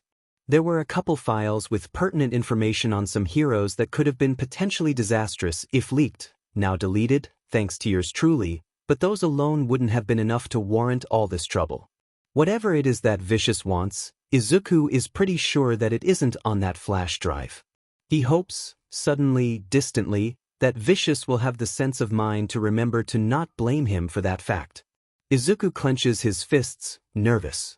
This can't be over soon enough, as far as he's concerned. He blinks when suddenly, a shadow falls in front of him. Vicious is standing close, uncomfortably so. While he's not cheek to cheek with Izuku or anything, the fact that Izuku is within range of the man's grasp at all is alarming, leaving him suddenly aware of the beat of his heart in his throat. "I knew you could do it. I'm so proud of you," Vicious says, incredibly enthusiastic. He slaps Izuku's back, and Izuku stumbles. "You've served me remarkably well over the years, much better than many of my other employees, even those with quirks. You failed me once, I suppose, but I know you feel bad about that now." Vicious casts a pointed glance at Izuku's jaw. It's probably barely even visible, with the way Izuku's scarf pools around his neck and how he's looking down at the ground right now, but he knows Vicious is eyeing the light scar there. It hooks around Izuku's jaw a little bit, just barely visible on his face from the front. So long as Izuku wears his scarf, it looks like he had a nasty accident with a stapler as a toddler. Still though, Izuku has to resist the urge to bury the rest of his face in his scarf self-consciously. One failure is, Vicious continues mildly, finally breaking the tension, like he hasn't already parroted this at Izuku a million times, "a much better track record than most of the people who work for me, so it's quite impressive, especially for someone so young. Which is why I'm going to reward you by trusting you with this." "Yes," says Izuku, shifting on his feet with caution. He can't quite stop himself from shuffling backwards slightly, away from the man in front of him, though despite the fact that he is still tight with apprehension, some of the paranoia is finally starting to drain away. Vicious surprises are rarely pleasant, but since it now seems unlikely that Vicious is aware of the subtle sabotage Izuku carries out under his nose, it's not likely to be anything that's going to cause Izuku any direct suffering. And this is, at least, familiar ground. The man is FING crazy, to be sure, but Izuku has never seen him torment anyone without at least the guise of a good reason. "You bet," says Vicious. "I'm going to make your dream come true." "My dream?" Izuku feels his face twitch in confusion before he can school it back into something more neutral. What on earth is Vicious talking about? It might be easy to think that Izuku doesn't have dreams anymore. He talked himself into believing that for a while too, until he learned better. He has dreams, they just the same as they once did because these days, he's had to reprioritize a bit. These days he dreams of going home and hugging his mother. He dreams of being able to make up for the things they've made him do, and of being able to get a full night's sleep. He dreams of peace and quiet and living in a world where he can forget that all of this ever happened. He doesn't really dream of being a hero anymore, at least not in the traditional sense. It's not that he doesn't want it because God, he does, but he can just imagine his application to hero school. Hi, I'm Midoriya Izuku. I'm 14, 5 feet 5 inches, quirkless, and a former villain. Thanks, I'll show myself out. Please don't arrest me. These days, he'd settle for just being able to do some good. It's unlikely that any of those things is what Vicious has in mind, though. Izuku furrows his brow, trying to figure out what kind of stunt the villain is trying to pull. You, says Vicious brightly, like he can hear what Izuku is thinking and just wants to F with him. Izuku's brain stutters to a halt because, what? All Might's accepting a teaching position there this upcoming year. It's a logical step for an older hero, true. But I'm hearing whispers that it might be something more. Additionally, we have some allies that are very interested in knowing some more of what goes on in that school. So, we're sending in a spy. Vicious pauses and gives Izuku a smile. It glints like a dagger's edge, already biting into his throat. And that spy, my boy, is you. Izuku has been sucker-punched before. Not even just since coming here. Schoolyard bullies used to do it on the playground too, a fist to the stomach when he had been least expecting it. Izuku remembers it hurting just as much then as it does these days, when Vicious or Victoria or Masami, sometimes, decides to knock the air out of him. Now that he thinks about it, an attack like that is probably less about how hard or fast or where you get hit than it is about the fact that you don't see it coming. It's the kind of attack that leaves you lying on the ground, wheezing and vulnerable. The kind that leaves you retching and stunned. He feels a bit like the now. Like he's an animal knocked on its back, underbelly exposed but too dim and disoriented to get back to its feet. All that's really processing is something vaguely to the effect of, "Sheet, this is going to go badly." Great, thinks Izuku distantly through his shocked haze. F-I-N-G. Great. You want me to what? Izuku's voice is high and loud, more aggressive than he usually lets himself sound around Vicious, but he's so stunned to keep his disbelief from slipping through. I want you to attend UA, says Vicious patiently, and you're going to spy on them for us. There's no way that Vicious can be serious, Izuku thinks. After all, even from a technical standpoint, it's practically impossible. The application process for UA requires a rigorous background check.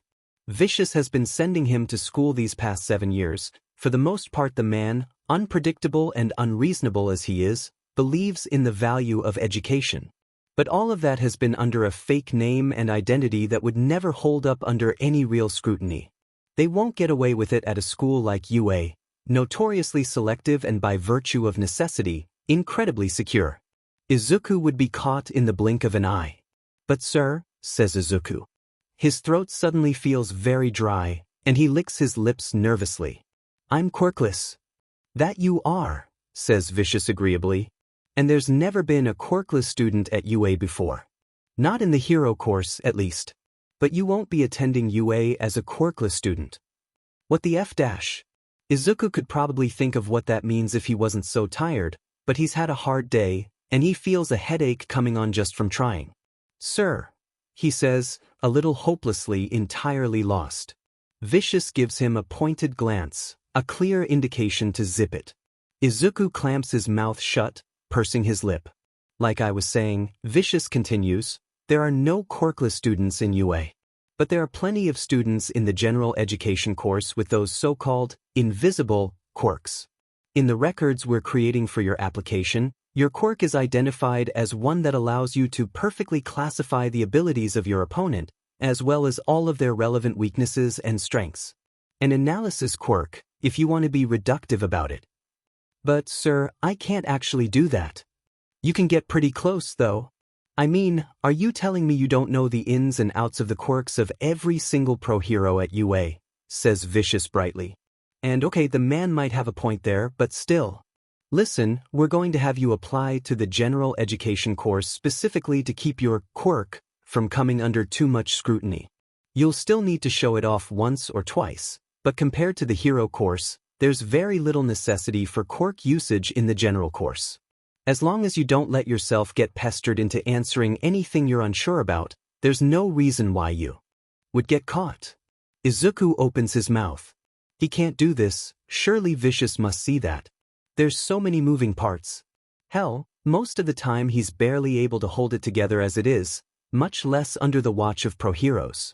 But one look at the glint in Vicious' eye, and the words die on Izuku's lips, wilting like rose petals, and he chokes on them instead. This isn't optional, not even a little bit. His throat is tight, and his eyes are burning, and he has to force himself to take a breath. He recognizes the symptoms, and this isn't the time to cry. Vicious sees this as a favor, apparently, and if Izuku starts openly weeping in front of him, he'll take it as an insult. But it still stings.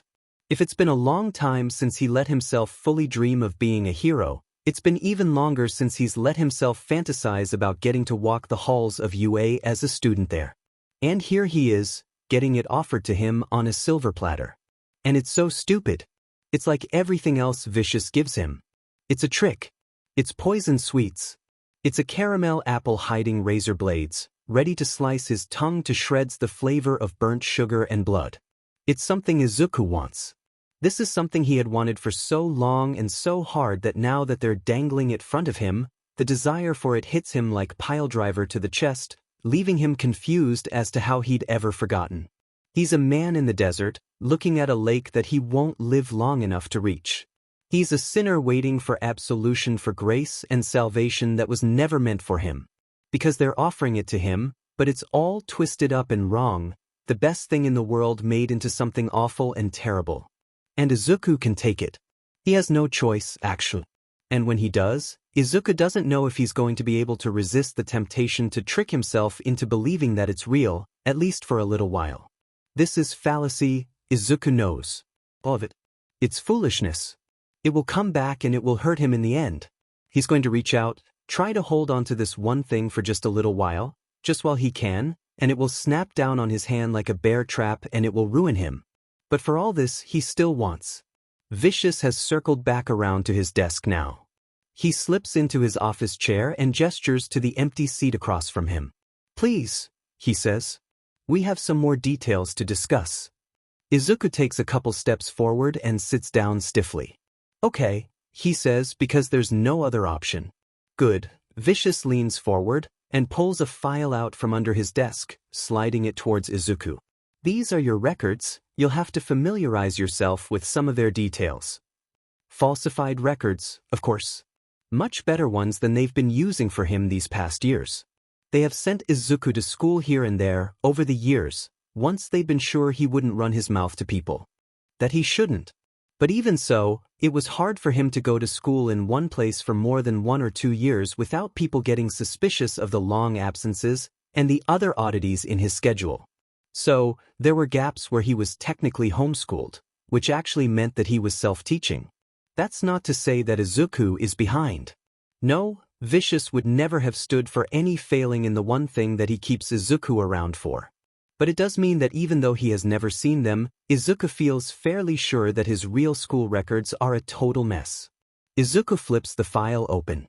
The credentials inside both the grades and the schools from which he'd supposedly earned them are top tier, as are his test scores. Izuku swallows. Vicious really must be serious about this, then. UA almost certainly verifies these facts, which means that somehow, for every fake test score, or grade, or record of having attended a school, they actually had to slip into the relevant system and plant that information. Vicious has almost certainly called in favors for this. Izuku shuts the file. I'm using my real name, he says. Maybe he shouldn't be surprised. Technically, Midoriya Izuku isn't a name that's going to raise any red flags. He's not even considered missing, really. As far as he's aware, it's not so much that Vicious and the others kidnapped him as it is that they erased any sign of the fact that his mother had ever had custody of him. Fabricating an entirely new identity isn't exactly easy, says Vicious. There's a lot of moving parts to it, And if there's even one weak spot that gets poked at just a bit, the entire thing goes crumbling down. It's a lot easier to adjust the records of someone who already exists. Izuku nods silently. This is a lot to process.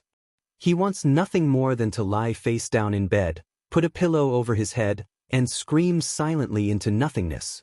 Preferably for the rest of time. Now, there are two ways students typically get into the General Studies program at UA. The first way is to try out for the Hero course. If someone fails but manages to catch the eye of the supervising staff, they can be granted admission to General Studies. This is most common. However, it is possible to apply directly, which is what you'll be doing. It's not as popular, of course, but getting in is still pretty difficult. You have a big advantage: vicious gestures to the file, full of its fake numbers and grades.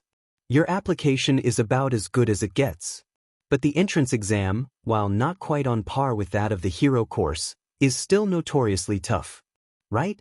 Says Izuku. When are the admissions exams again? In 6 months, says Vicious. UA has excellent security, and even if it didn't, the number of students they admit per year is too low for us to just sneak you in even if we could get in unnoticed. Unfortunately, that means that you have to get in on your own merit. It will be difficult, but I'm sure you'll manage. After all, we have a lot invested in this.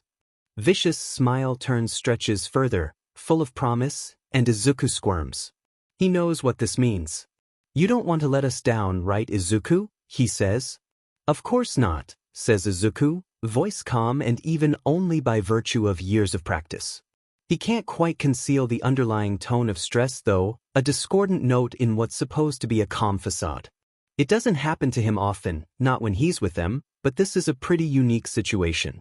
After all, it's not often that he, or anyone else for that matter, is told to get into the school with the lowest admission rate in the world, operating under the implication that failing to get in will actually, Izuku doesn't know if they'll kill him if he fails.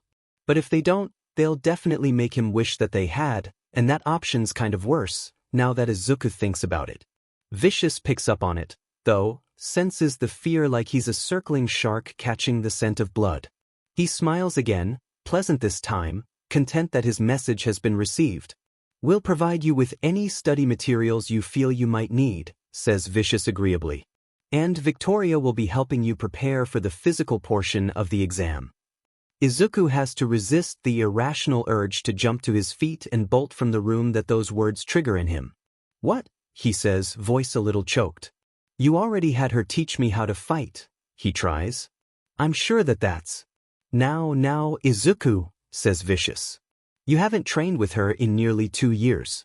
Someone needs to help you review, and she's an expert martial artist. Izuku doesn't respond. He can't. He feels locked up, paralyzed, looking these next 6 months in the face and realizing that they're definitely going to be hell and stand about a 50% chance of ending in his untimely demise. He really hates his life sometimes. When Izuku continues to say nothing, Vicious sighs. Geez, kid, he says, voice irritated. I know. She can be a bit of a harsh teacher. If it makes you feel any better, it's in her best interest, just as much as it's in yours, for her to keep you in proper fighting shape for the next 6 months. That means teaching a bit more gently than she'd probably prefer, but recovering from broken bones and any other serious physical trauma that you may or may not be worried about will take too much off what limited time you have, and she knows that. Okay, that's actually still pretty crappy, Izuku decides, reluctantly forcing himself to relax. But he can work with that. He can work with knowing where she has to stop. He has to. There's no other way out of this for him. You'll be training with her every day, alternating morning and evening sessions. You begin the day after tomorrow. Additionally, says Vicious, throwing a set of keys on the desk, if you want to make use of the apartment for studying, you're welcome to do so. We need to make it look lived in anyways, and it's good if you're seen there for a while before starting at UA. Izuku blinks, bewildered. What, apartment are you talking about, sir? The others have a variety of apartments rented out across the city, as well as some houses and some storage units. They have a variety of functions, from dumping grounds to safe houses, and Izuku's used some of them when necessary, but he has no idea why that would become relevant now. Ah, says Vicious, smacking himself on the forehead slightly. I forgot to mention. Yes, you didn't think you could stay here while attending UA, did you? He laughs, an almost hysterical thing that makes Izuku grit his teeth. No. If everything goes right, no one will ever catch on to you. But if someone does and they have you followed? And you come back here? Vicious clicks his tongue and shakes his head despairingly.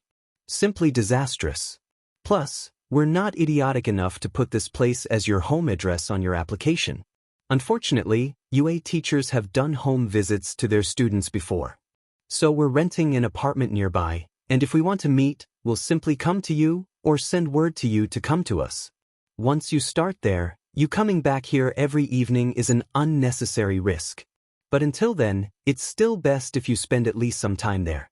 It could look suspicious to the neighbors if you just show up there out of the blue at the start of the school year. Izuku blinks, bewildered and overwhelmed. He opens his mouth ready to protest, or to ask another question, or just say something, but Vicious shushes him before he can. That's enough for now, young Izuku, says Vicious, leaning back into his plush seat and closing his eyes. I've had a tough day and want a nap. Go pester your dad or something. Tell him I told you to tell him to give you money to go buy some, potted plants or whatever. Izuku starts slowly, won't look suspicious that I'm living there alone? Vicious cracks an eye open, eyes dark, and Izuku immediately regrets speaking up. Would you like Hisashi to come stay with you? We need him here, but I suppose he could commute. The look on Izuku's face must say it all, because Vicious chuckles, low and amused.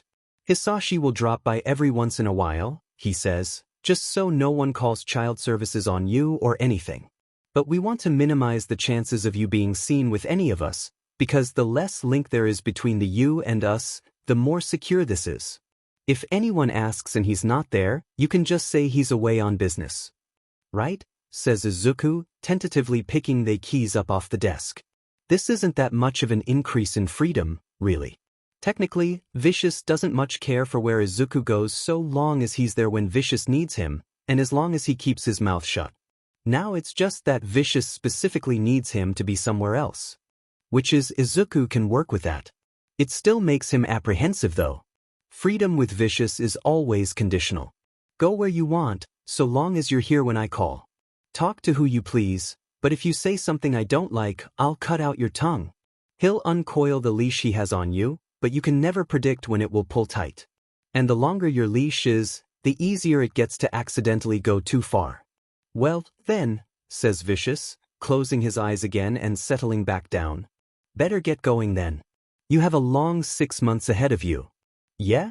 Thinks Izuku resignedly. I really do. The apartment, when Izuku drops by to visit it the next day, isn't really anything special.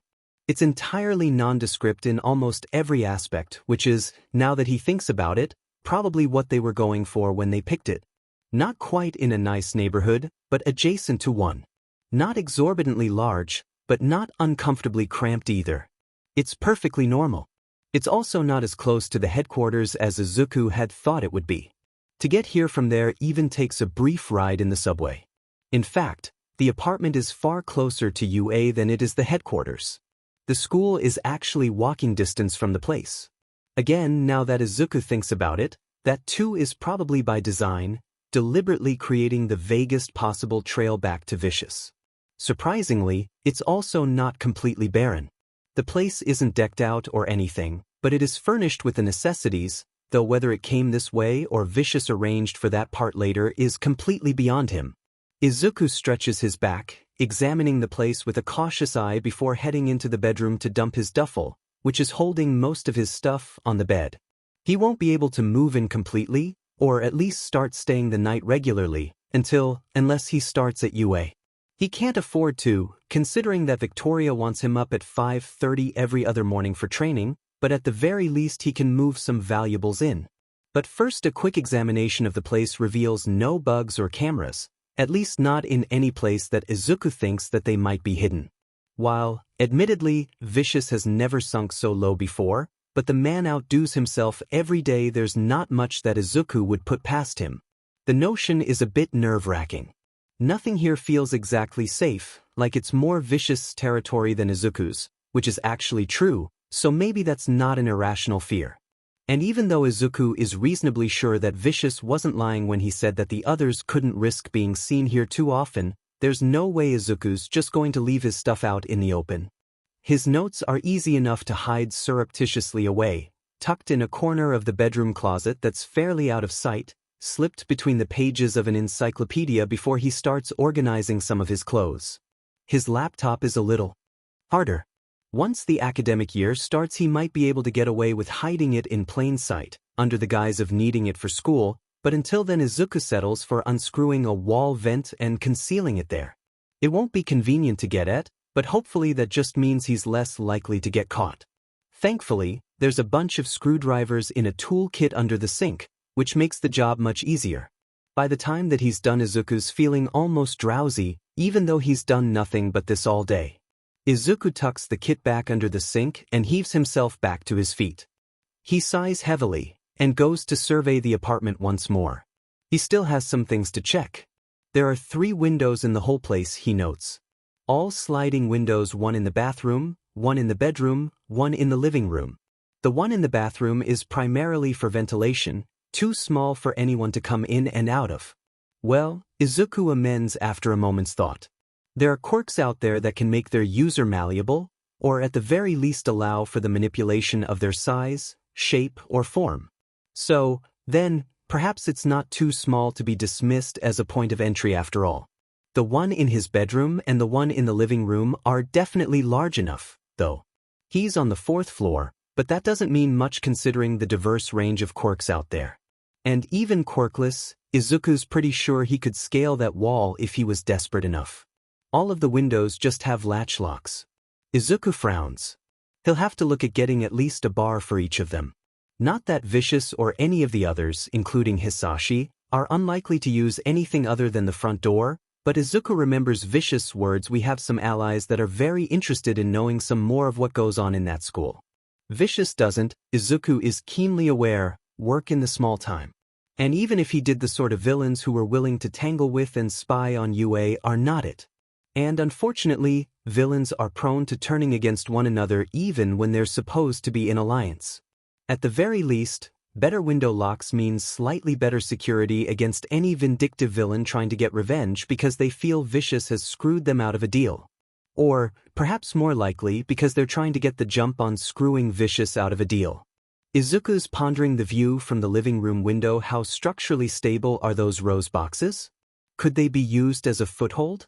When he spots it, it's barely visible, but he's on the 4th floor and UA is a large school. He can see the crest of it in the distance, the tip of the school visible over the tops of some other apartment buildings. Izuku thinks, vaguely, that a number of years ago he would have been ecstatic to get so much as a glimpse of the place. He used to get excited looking at footage of it on TV, or seeing pictures on the internet. Seeing it on person probably would have made him pass out. Hell, even yesterday morning, being this close to the school might have filled him with a similar feeling. He probably just would have been a little better at containing it. Today, it just makes him feel sick. He feels like he should be arrested, like he should get dragged away by the cops for daring to be this close to a school where heroes go, considering what his intentions are. Izuku forces himself to avert his gaze. Working himself up into an anxiety attack won't help anything, won't change anything. There's not really anything left for him to do here. He should probably head back to the office warehouse, maybe catch a nap to compensate for how little sleep he's going to get tonight.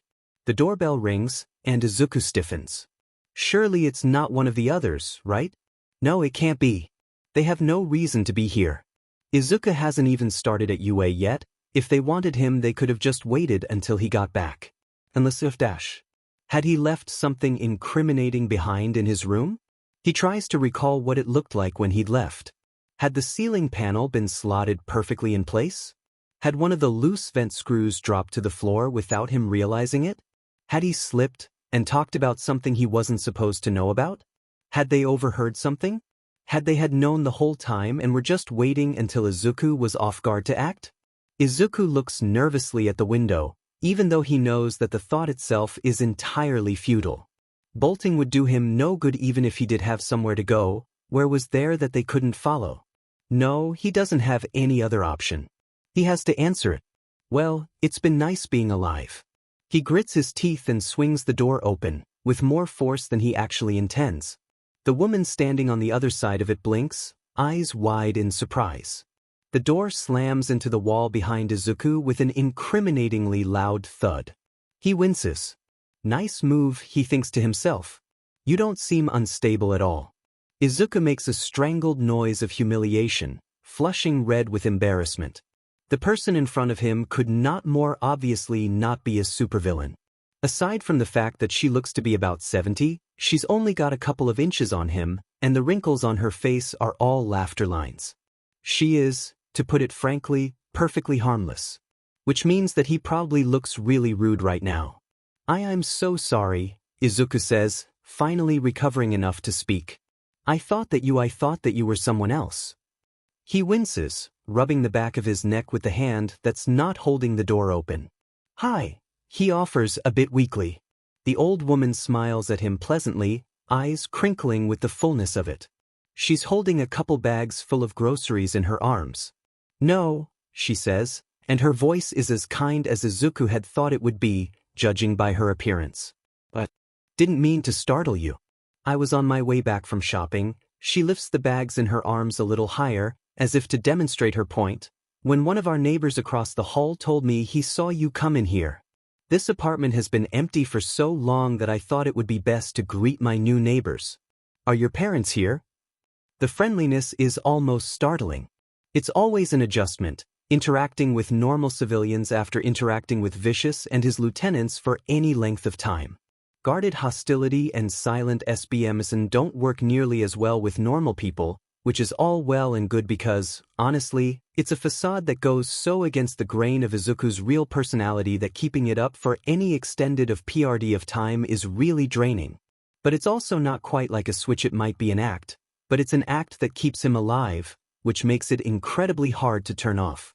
So, this old woman has taken time out of her day to greet Izuku, and it would be unforgivable for him to shut his door in her face.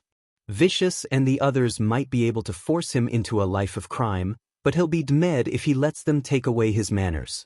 Ah, it's just my father, actually, Izuku says, offering her the best smile he can. It's not quite a full-faced one, like hers, but he thinks that he manages to get pretty close. And I'm afraid he isn't. He's, lying already, Izuku? Says a voice in his head, and his voice cracks. Lying to people who would kill him otherwise is one thing, but Izuku can't help the twinge of guilt that pangs through him at the thought of just lying to random civilians on the regular. It's a useless distinction to make, he tries to remind himself. He hasn't told a single lie that wasn't necessary to keep himself and his mother alive. But Izuku knows himself for as clever as Vicious as he is. Izuku knows the truth. He's an irrational, frightened creature, and the reality of the situation doesn't matter to him. He understands what he has to do but doesn't understand why crossing certain lines set his mind screaming. But he has no choice, so he grits his teeth, hoping his smile doesn't suddenly look as fake as it feels, and says, voice slightly off-pitch, he's, away on business. His firm works internationally, so he has to travel a lot. The woman makes an understanding noise. Oh no, she says, sounding concerned, so you're on your own a lot? Ah, well, he'll be around, says Izuku with a shrug. He has to force it to look casual, because she's looking him up and down like she's trying to catalog whether or not he's old enough to be left alone. But not all the time. She says, a hint of disapproval lacing her tone, though Izuku doesn't think that it's directed at him. But after a moment she sighs, shoulders relaxing. Well, you're always welcome to come to my place if you need anything at all, darling. I live just down the hall room. I'm Mrs. Nakayama. I'm Midoriya Izuku, says Izuku. And that's very kind of you to offer. Do you need help carrying those back to your apartment? She glances down at the groceries bundled in her arms and gives him an approving glance. That's very nice, Midoriya, she says, but I'll be just fine. I'll let you get back to unpacking now, but please, know that it's not just an offer. I raised a couple kids of my own, you know, but they and their families live out in Tokyo now. If you need anything, even if it's just company, please don't hesitate to ask. Of course, Izuku says, with no real intention of taking her up on it. It's not that he wouldn't like to, he would love to, but he also knows that she's probably already suspicious of his living situation, and any further involvement is likely to invite questions that he doesn't have answers to. She smiles at him, and is just turning to leave when the bottom of her paper bag tears and her groceries tumble to the ground. "Oh," she says and curses, starting to hunch over. She's apparently frail enough that she needs to clutch at her back a bit when trying to do so, and Izuku winces in sympathy as he steps out of his doorway, halting her with a hand on the shoulder and stooping down himself to scoop them up. The vegetables and her milk seem to be fine, but he winces sympathetically at the liquid noise the carton of eggs makes when he picks it up. "I don't think these made it," he says, cradling the rest of the groceries with his left arm and holding the carton up with his right. Mrs. Nakayama opens the carton and examines the broken eggs with dismay before closing the package again. "I think you're right," she says with a bit of a laugh, reaching out to take the rest of the groceries from his arms. "Well, I'll drop these off and then I suppose me and my poor hips are off to the store again. I'll see you again soon, I hope." "Here," says Izuku, as he surrenders the surviving groceries. It's not much. She seems fairly comfortable holding the items in her arms even without the bag. "Don't worry about that, I saw a store just down the street. Let me go get them for you." "Nonsense," she says, patting his cheek awkwardly with her full arms. "There's no need." "It's fine," Izuku interrupts gently. "Honestly, I don't mind." Mrs. Nakayama gives him a searching look, then sighs. "All right," she says, and then slips a hand into her pocket. "Oh no," says Izuku. "I can pay, it's just a carton of eggs." He can, technically. What he can save from those odd jobs that he takes, he does, and Vicious has ordered Hisashi to allot Izuku a small sum money from their finances for necessities for the apartment, including food. It's not that much, especially considering that how much teenagers supposedly eat, but he can certainly afford a carton of eggs. "Shoo," Mrs. Nakayama silences him. "Not another word. You'd already be doing me a favor, I won't take your money too." Izuku blinks. "If you're sure," he says slowly. "I am," she says firmly, tucking a couple bills into his hands. "Go ahead and pick something up for yourself too. You look like you need something to eat." He smiles at her politely and waits to make sure she makes it back into her apartment without any further incident before turning to go to the store. The store really is just down the street, Izuku catalogs mentally. Very convenient. Izuku doesn't really know if he should risk going there regularly, though. He surveys the store as he steps inside. It's small but reasonably nice, and despite its size he doubts it's lacking on any of the necessities. Right now, it's basically empty, which is reassuring, but Izuku ducks his head low, burying it in his scarf slightly, and glances out the door, where the school is visible.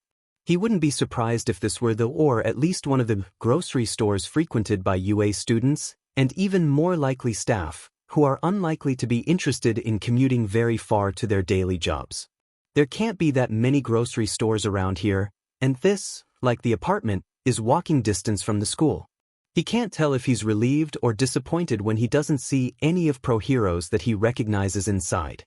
On one hand, the Pro Hero staff of UA have some of the most incredible quirks and diverse skill sets Izuku has ever heard of, and being able to see one of them in person, even if it's just them doing their shopping, would be an incredible opportunity, not to mention an honor that he probably doesn't deserve. Wow, some part of him chimes internally, creepy fanboy alert. But at the same time, considering everything that he's doing or going to be doing, perhaps he should try to avoid them as much as possible. He pays for the eggs. Mrs. Nakayama's offer was very kind, but he feels profoundly uncomfortable using someone else's money to buy something for himself, especially not as payment for what basically amounts to basic human decency, and is knocking on her door within 15 minutes. "Here," he says, handing the eggs and the remaining cash over to her, a little nervously. "I tried to get the same brand, but I didn't look that closely at the carton you were holding." She tsks. "Not to worry," she says, and then spots his empty arms, eyes narrowing. "I thought I told you to get yourself something to eat." Izuku laughs a little bit, awkward. "It's okay really," he says. "I wasn't that hungry." She gives him a suspicious look. Do you have anywhere to be? She asks after an exceedingly long pause. No, not for a bit, he says. The day is still reasonably young, and as far as he knows Vicious wants nothing of him for the time being. Come on then, Mrs. Nakayama says, ushering him inside. Izuku should probably put up more resistance than he does. But his attempts at dragging his feet and his stuttered, "Oh, no, I couldn't," don't stop him from caving in when the old woman tugs at the sleeve of his sweatshirt with barely any force at all, really, and shuts the door behind him. "Take a seat," she says, gesturing around as she bustles her way over to the kitchen. "I was thinking of green curry for lunch today. Would that be all right for you? Any allergies I should be aware of?" "Oh, says Izuku, glancing nervously around. "No allergies. And green curry sounds lovely. You really don't have to do this, though it was honestly no trouble." "Shoo," Mrs. Nakayama says loudly. "I'm not doing this because of the eggs, young man. I just can't send you back to your place knowing you haven't had anything to eat. I raised 3 children, you know. I know how you teenagers are. If no one's there to make sure you eat, you probably won't remember. And there will be no starving children on my watch, let me tell you. This is a horrible idea, objectively. Izuku shouldn't let himself get distracted. Any second that he's not focused on what he has to do is a second that something could slip through the cracks, a second that could cost him something important like his life. Or even worse, someone else's. But there's no way for him to refuse politely, and it is just one meal. And against his better instincts, Izuku finds himself pulling off his gloves and tucking them in a pocket. "At least let me help," he says, defeated, following Mrs. Nakayama into the kitchen. The curry is pretty easy to make, and Mrs. Nakayama is a reasonably fun cooking companion, and even though she gently raps his wrist with her spoon for trying to take a bite of the curry before it's fully done, she does it with a laugh that suggests that she didn't really mind at all. Within an hour they're sitting across from one another at her dining table, the TV humming pleasantly in the background as they talk.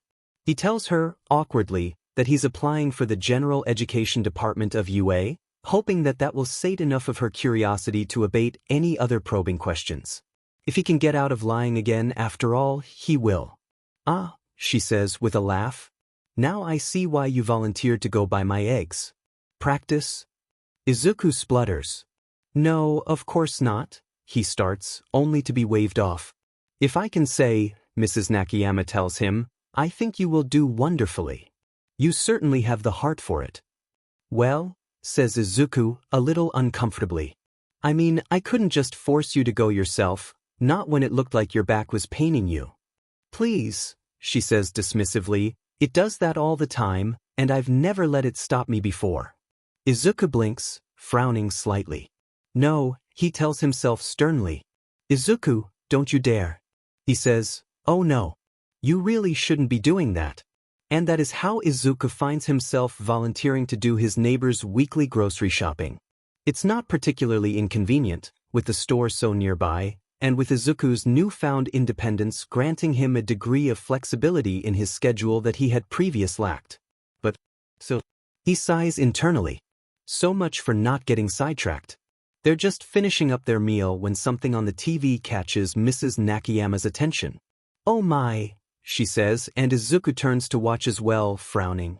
The news station is recounting a harrowing hostage situation from downtown Mustafu. The villain's quirk, according to the TV, had made a rescue almost impossible. Izuku's not quite focusing on the details of it all, mentally cataloging everything he knows about Vicious and the villain syndicates that he's been working with. As far as he knows, there's been nothing planned, so is this just some random thug? But at the same time, Izuku's not in the loop about everything, and, oh man, had anyone been hurt? Is this something that he could have gotten away with stopping? That must have been so terrifying for those people, Mrs. Nakayama says, sympathetic. I'm glad to hear All Might was able to save them. Izuku blinks, startled out of his train of thought, and straightens in his seat as he refocuses on the news broadcast. And, indeed, they're finishing recounting the events of the situation, showing footage of the #1 hero as he interrupts the villain's attempts at negotiation with the police, freeing the hostages. He can't stop himself from smiling a bit. It's nice to know that All Might is out there, saving the day. That those people had been stuck in a seemingly impossible situation, that they had been afraid they were going to die, and someone had been able to bring them light, and not just by saving them physically. Mrs. Nakayama takes note of his sudden attentiveness. "You're a fan," she says. Izuku's smile fills out even more. "He's the best," he says, and the words feel like a confession rather than what is probably the most common answer to the question, "Who's your favorite hero in the world?" "What do you like about him?" says Mrs. Nakayama, and Izuku is surprised by the rush of gratitude he feels. It feels weird and funny and a little bit juvenile. It's the sort of question that has an obvious answer, the sort of question that you ask someone not because the answer matters but because you want to show them that they matter. Izuku doesn't think anyone's treated him like that since the last time he talked to his mother. His answer to this question is hardwired and hasn't changed since Izuku was a little boy, watching All Might climb out of the ruins of a fallen building on TV, bleeding and carrying survivors and still, after everything, smiling. Izuku looks away from the TV, pushing his food around on his plate. "Even when things are really bad," he says, smile turning reflective, "even when it seems like he's losing, All Might doesn't stop smiling. And I don't think he does it for himself. I don't think anyone's that joyful all the time, really. I think he does it to ease the burdens of others, to help them feel safe. And that's really incredible to me. I can't imagine the kind of strength it takes to do that. I don't think I could do it." Well, actually, Izuku knows he couldn't. He's had the chance to try firsthand after all, to smile through the pain, and he can't. The weight of everything is too much for him. He cracks beneath it like an overladen beam. Izuku has learned all sorts of masks. He knows what it is to hide fear and anger. He knows how to fake those things just like All Might does. But forging the sort of dauntless hope that exists on All Might's face whenever he goes into battle? Izuku can't help but feel that he's been too tired to do that for a long time. "Pisich," says Mrs. Nakayama. She's clearing the table, but stops to place a comforting hand on Izuku's shoulder. "I think you'd surprise yourself, young man. People are always stronger than they think they are." Izuku doesn't respond to that. He doesn't know how. He thinks he may have short-circuited, actually, and for a completely different reason than he expected. Luckily, she doesn't seem to be interested in waiting for a response as she bustles off in the direction of the kitchen, leaving him sitting in his seat, staring blankly at her back. His shoulder tingles where she'd laid her bony hand on it. Izuku doesn't know why he's so startled by it, really. He's not an idiot after all. For most people, not every interaction is calculated. Not everything is done out of utilitarianism. He shouldn't be surprised that his neighbor is interacting with him like he is a typical teenager rather than the way that the others do, like he is a tool, handled only until he has achieved his purpose and then dropped to the floor. Izuku's mom had been like Mrs. Nakayama. He remembers, even after all these years, the free abandonment with which she had dispensed hugs and kisses and gentle contact. But his mom is special. It's been a long time since he's interacted with anyone who was like that at all. He tries to shake of his reaction, the urge to lean into the ghost of a touch and refocus, but he can feel the point of contact buzzing in the background nonetheless, hot and prickly like the way he feels after a jolt from vicious quirk, and Izuku frowns, unable to reconcile the pleasant warmth of a hand on the shoulder with the crippling nausea of a touch from vicious or the splitting, tearing agony of Victoria's fingertips. "Midoriya," Mrs. Nakayama interrupts him from the kitchen. "You've only eaten about half your plate," she says, frowning. "Was it not to your liking?" "Oh," says Izuku, staring at his plate. He thinks, vaguely, that Mrs. Nakayama had probably overestimated the amount that any teenager typically eats. But then again, Izuku has always preferred snacking non-obtrusively throughout the day. He's not really the sort that eats large meals in one sitting. "No, it was lovely. I just don't eat that much at one time." "I see," says Mrs. Nakayama. "Do you have a refrigerator yet?" Izuku thinks for a moment. He does recall there being one in the apartment, now that he thinks about it. "Yes," he confirms. "Lovely," she says, and dumps half the pot of remaining curry into a container.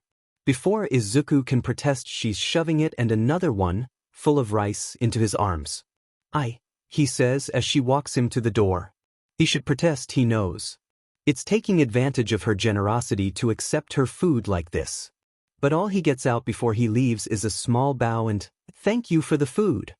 "Don't thank me," she says before sending him on his way. Izuku goes back into his apartment and locks the door behind him. He puts the food in the fridge and then shuts it, resting his forehead against the cool metal. He's an idiot. He's getting sidetracked. He's getting distracted already, and he's only one day in. He's going to get himself killed. He's going to deserve it for knowing better than this and screwing up anyways. Izuku is no stranger to waking up early. His sleeping schedule is distorted, to say the least. Much of what he does demands he be up in the early hours of the morning, long before the sun itself is up. Sometimes that means setting his alarm for 2 in the morning and catching a couple hours while he can. But usually he can't afford to be sleep-bleary, so what it really means is not going to sleep at all and powering through with coffee strong enough to make your tongue curl. Considering that 5:30 in the morning is not bad at all. His body aches slightly, like his muscles would like to crawl their way out of his body and back into bed, and his back and knee pang with the early morning cold, but he's dealt with worse. When he gets down to the basement, it's apparent that Victoria has converted it for training. There are mats laying out, weights in the corner, and Victoria herself, wearing workout clothes. She looks less intimidating out of her business attire, even her scar less prominent in the dim light. Of course, considering she could still kill him with a well-placed strike from her quirk hell, with a well-placed strike without her quirk, that fact isn't exactly enough to get him to let his guard down. She gives him a look when he enters, and Izuku internally thanks his lucky stars that he's on time and hasn't given her an excuse to get angry right off the bat. "Stretch out," she commands, and he complies, taking care to focus on his legs and his back. Even though they're inside, Izuku can still feel the chill-raising goosebumps on his skin. It's not awful, a little bit of cold is easy to deal with in the long run. But it makes him suddenly, keenly aware of how bare and exposed he is without his usual sweatshirt or hoodie and scarf. For all that it's just cloth, for all that it can be torn through by any villain with the slightest bit of determination, its absence suddenly makes Izuku feel distinctly unarmored. When he's done stretching, Victoria sighs, cracks her knuckles. 20 laps, she says, gesturing to the room. 80 push-ups. 80 sit-ups. 30 minutes max. Izuku's stomach clenches. This is going to SCK. It's not that he's unfit. Victoria has trained him before on vicious command, had whipped his preteen self into shape with so firm a hand that it had probably proved counterproductive at times. And it's certainly not like he's slacked off since then either. His muscle memory still exists, and he knows that he's significantly more in shape than most other kids his age. But he also hasn't been training every day, and sure enough, he's slipped. He finishes before the 30 minutes are up, but only just barely. At 29 minutes and 47 seconds, he collapses flat on his back on the mat, covered with a sheen of sweat and breathing heavily. Victoria wanders over from where she was observing at the other end of the room. She stands over him, face carefully blank, and draws her foot back. Izuku tenses, but she only gives him a firm prod in the side with the toe of her boot. The corner of her mouth tugs upwards at the sight of his restrained flinch though. Vicious hadn't been lying when he said he'd warned her that they were on a time crunch. She turns away, walking until she's a couple paces away from him. "Get up," she says, and Izuku resists the urge to groan as he drags himself to his feet. "You've fallen out of shape," she says, annoyed. "Were you wasting my time the first time I trained you?" Izuku, still breathing too hard, shakes his head in denial. "No," he says a little too loud. "No, I'm sorry." She laughs, and Izuku wilts a bit. It's not an angry laugh, he realizes. She's just trying to provoke reactions out of him, trying to get her sadistic kicks some other way now that she's been denied her preferred method. "Fine then," she says. "Let's review some basic combat then, if you even remember any of it." Izuku doesn't really know if he has any distinct memories of his training.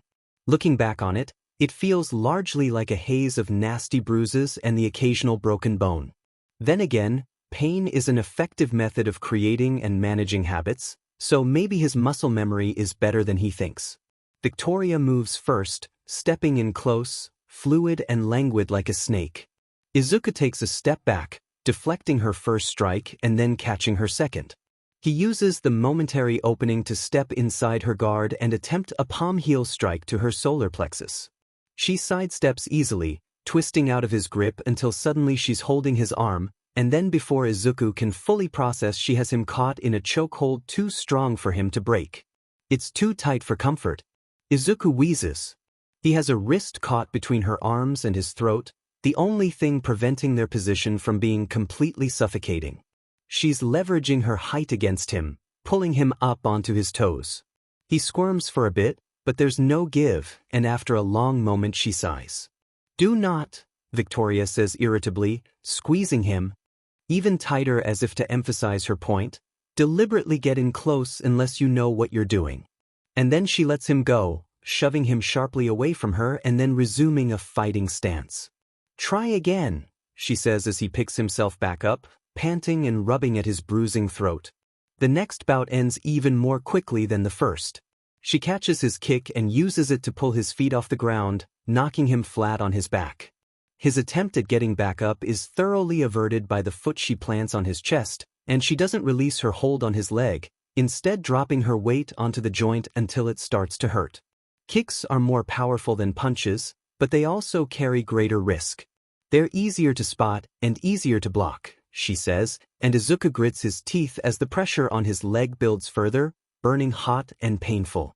And if someone gets a hold of your leg, it takes much less effort than you might think to snap someone's leg at the knee. She drops his leg and Izuku scrambles back into his feet, knee pulsing. "Again," Victoria says, and Izuku pauses. There are mats laid over the ground, over bloodstains and other mysterious brown splotches. Izuku eyes one that's just visible in the corner of the room, at the edge of the mat. "That's going to be you if you don't figure this out," he thinks to himself. This isn't working. Proper fighting styles are all well and good when your teacher wants to help you, but Victoria isn't the sort of instructor that likes to hold back. As far as Izuku can tell, her preferred method of teaching relies primarily on beating her student into the ground until they learn from experience. She's merciless, willing to seize upon the first sign of weakness that she sees. But maybe he can use that. He takes a deep breath and readies himself. Izuku lets Victoria initiate this time. She's striking, fast and with intent, and he just tries to avoid. She's pushing him back quickly, and finally, he lets himself reveal an opening, lets his guard drop just enough. Victoria doesn't think twice, using the opportunity to pull him in close. She's going for another chokehold, but this time Izuku pivots as she drags him in close, using the momentum of her attack to slam his elbow into her face with his force and hers combined. Something cracks audibly, and the dirty move seems to throw her off, loosening her grip enough so that Izuku can pull free, giving him the opening he needs to slam his knee into her stomach with as much force as he can muster. He'll never admit the satisfaction he feels when he hears her grunt of surprise at his follow-up attack. It doesn't last long. Izuku doesn't even see her move, doesn't even register what is happening until his world inverts itself and his back slams into the mat hard enough that he loses the ability to breathe and stars dance across his vision. Her hold on his arm is tight from where she used it to throw him over her shoulder. Izuku cannot, for the life of him, figure out when exactly she'd switched into a joint lock like the one she'd used on his knee, but he certainly feels it. She puts her boot on his throat. There's no weight there, but the promise of it is there, constricting in and of itself. The message is clear. There's no countermove he can pull here that he could manage before she crushed his windpipe with her shoe. Victoria wipes a trickle of blood away from her nose. "That was," she says, scowling and annoyed, "better." But, and now she drops a little weight onto his neck, still not enough to suffocate but enough that Izuku is keenly aware of the movement of his throat beneath the sole of her boot, alive and breathing and so easily broken. Not good enough. "Oh, and by the way." She moves the boot away from his neck and then holds it over his stomach, just below the ribcage, and stomps down with more than a little bit of prejudice. Izuku gasps, curling in on himself instinctively at that, air knocked out of him entirely. "Oh man, that's going to bruise." She steps back then, dusting her hands off on her pants as she watches Izuku in shuddering breaths in front of her, clutching at his stomach with one hand. She doesn't even look legitimately angry, thankfully, but as his now aching abdomen would suggest, he doesn't have any illusions about that meaning she'll be nice. She gives him a look. Again, she says firmly. Izuku sighs, clambering to his feet, still not quite sure if he's remembered how to take a full breath yet. His knee and his shoulder are pulsing. He can feel his neck starting to bruise already, an ache that follows scar tissue all the way down. He gets the feeling that it's going to be a rough 6 months. Unfortunately, he isn't wrong. Victoria doesn't let up for a single moment of their training over the following months. It's not as bad as their first round of training had been. Since she'll probably be held at least partly responsible if he fails the physical portion of the exam, she actually seems to be trying this time rather than just using him for boxing practice. That said, she's not gentle.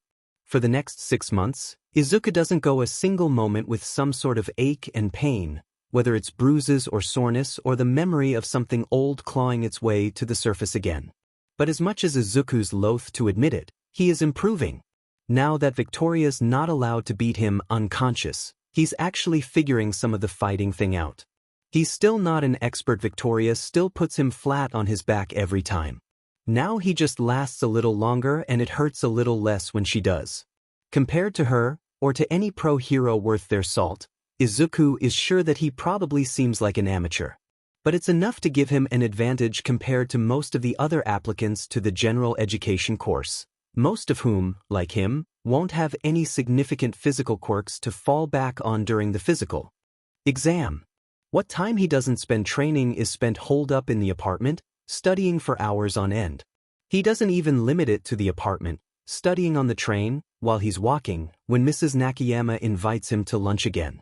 Vicious doesn't ask much of Izuku during the 6 months, giving him only 2 jobs during the entire PRD.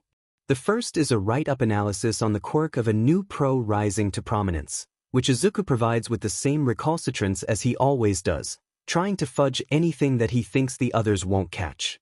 The second is another job reacquiring some intelligence, stealing back the information that an agency has been gathering on one of Vicious' subordinate syndicates and wiping their system of any other relevant data. This one's a pretty difficult job, since agencies themselves have notoriously tight security. But Izuku has dealt with worse, and manages to get in and out within the hour. He tries to leave some hints in the system that will point the heroes in the right direction, but he's doubtful that they'll catch on in time, if they do at all. His chest tightens with something that feels like regret when he thinks that. But what else is there for him to do? An incomplete wipe would have been noticed. It's one thing for Izuku to meddle with or alter information that he's stealing from heroes to give to Vicious, but when Vicious wants information erased that he already knows about, it's practically impossible for Izuku to leave anything behind unless he wants to get caught. As the exam draws closer, Izuku can feel the stress building. In the few weeks before, Victoria actually starts to ease off in training a bit, not wanting him to collapse from exhaustion during the test proper. That is, Izuku acknowledges, objectively the right thing to do. But he can't stop the nervous energy building in his chest, demanding that he push himself harder during the home stretch. He spends more time than he should taking that energy out on a punching bag, and can't remember a time that he wasn't running figures, or facts, or language through his head, even when he's going on his weekly grocery runs for Mrs. Nakayama. Exactly 5 days before the exam is a Thursday grocery day, and though Izuku feels the anxiety of a wasted moment more acutely now than he has ever before, he also knows that he made Mrs. Nakayama a promise. He's been picking up her groceries for her every week for 6 months now. What sort of person would he be if he just stopped? She frowns at him when he knocks at her door. "When was the last time you slept, young man?" she demands, and Izuku wilts slightly. "I have to study," he says pleadingly. "Please don't worry about it, Mrs. Nakayama." "Listen here," she says firmly. "I raised 3 children. So you've mentioned?" She swats his shoulder playfully and continues. "Not a single one of them ever did well on a test if they weren't well rested, do you understand? I've watched you study for every waking moment over the past 6 months. There's nothing you can learn now that will do you more good than a full night's sleep. You hear me?" Izuku wants to protest. A full night's sleep sounds lovely, but he can't. He can't. Except, even if he doesn't want to acknowledge it, Even if he doesn't think he's physically capable of achieving it, he knows that she is right. So he sighs. Yes, Mrs. Nakayama. You're right, I'm sorry. Good, she says firmly. Now go. Still, his promise to her doesn't mean he can't study during the day.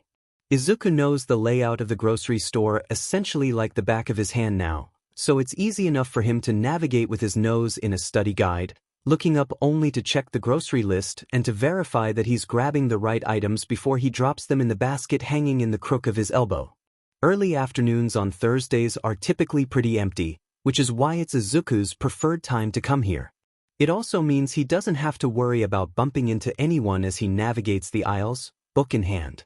It's also why Izuku slamming into someone at full force halfway down the cereal aisle is completely unexpected. Sheet, he says, the word just slipping out as he drops his book and struggles to regain his footing. He immediately regrets it when he gets a look at the person he's knocked over. They clearly got the short end of the stick, knocked flat on their back by the force of Izuku's oblivious speedwalking. Izuku immediately drops his head, guilt flowering in his chest. He's terrified for the exam coming up.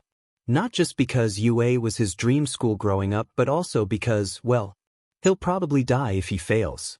But still, there's no excuse for him being reckless and inconsiderate of the well-being of others.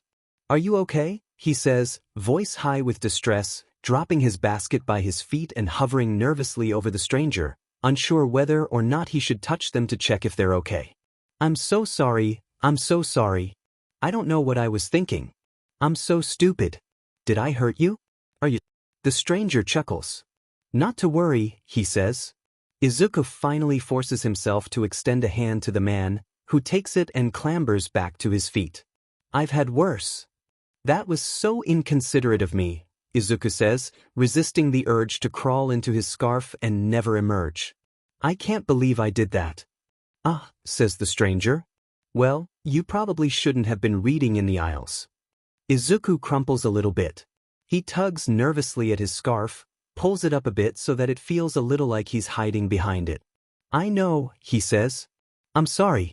I just have this test, and it's really stupid. I have no excuse. I'm so sorry. The stranger looks taken aback. Ah, he says. Now, don't fuss. It's quite all right. What are you studying for? The reminder of it doubles the nervous energy thrumming through Izuku. I'm applying to UA. And the test is next week. And, well, it's really hard to get in there. I mean, I'm sure you know that, but it's just that I am just really stressed. The stranger laughs. I understand, my boy, he says. Don't worry about it. Izuku looks down at the stranger's scattered groceries, knocked out of the man's own basket when he'd tumbled to the ground. Oh, here. Izuku says and starts gathering them up. I'm so sorry, I really am so sorry. I believe you, says the stranger, sounding amused. Please don't worry about it. He accepts the groceries that Izuku hands him. Thank you, young man, he says. What's your name? I'll look forward to following your career as a hero. You certainly have the manners for it. Oh, Izuku falters a little bit. Actually, I'm applying for the General Studies course. Oh, says the stranger, surprised. Yeah, says Izuku. I don't have a quirk that's well suited for physical combat, so I'm trying out for general education. I see, says the stranger. Well, that's admirable as well. UA's general education course is also excellent. I know of many great heroes who started out there. I wish you the best of luck. If you don't mind though, I'd still like to know your name. I recently moved nearby, so it's possible we may see each other again. Oh, says Izuku hesitantly. It's not that he dislikes the man, but Izuku's not entirely sure that he's ever going to be able to see this man again without reliving accidentally assaulting him in the cereal aisle, and the humiliation of that might prove fatal even if he does get into you. Ah, it's Midoriya Izuku. Nice to meet you, sir. What's your name? Groceries now in hand, the stranger draws himself up to his full height, towering over Izuku, though not threateningly so. The stranger gives him a smile, and it's polite and friendly and warm. Izuku can't help but shake the sensation that it's incredibly familiar. Ah, it's Yagi, says the stranger. Yagi Tashinori. I'd best be on my way now, but I wish you a pleasant afternoon and good luck, again. You too, says Izuku, picking his own stuff off of the ground. About the pleasant afternoon, not the good luck I mean, not that I don't want you to have good luck, like in general, because you definitely should, and sorry again. Seriously. I'm so sorry. Yagi gives him an awkward half-smile at that friendly but also decidedly confused, which Izuku can't exactly fault him for at this point. He deserves it. Izuku smiles back, pained and awkward, before taking his basket and walking the other direction as fast as his legs can possibly take him. This is what a life of crime gets you, Izuku supposes. Chronic social incontinence, because villains don't have any friends. But they might live in the same area, but despite exchanging names, the chances of them crossing paths another time is probably pretty slim. At least Izuku can comfort himself with that notion. They'll probably never see each other again, and Izuku will be able to forget that it ever happened.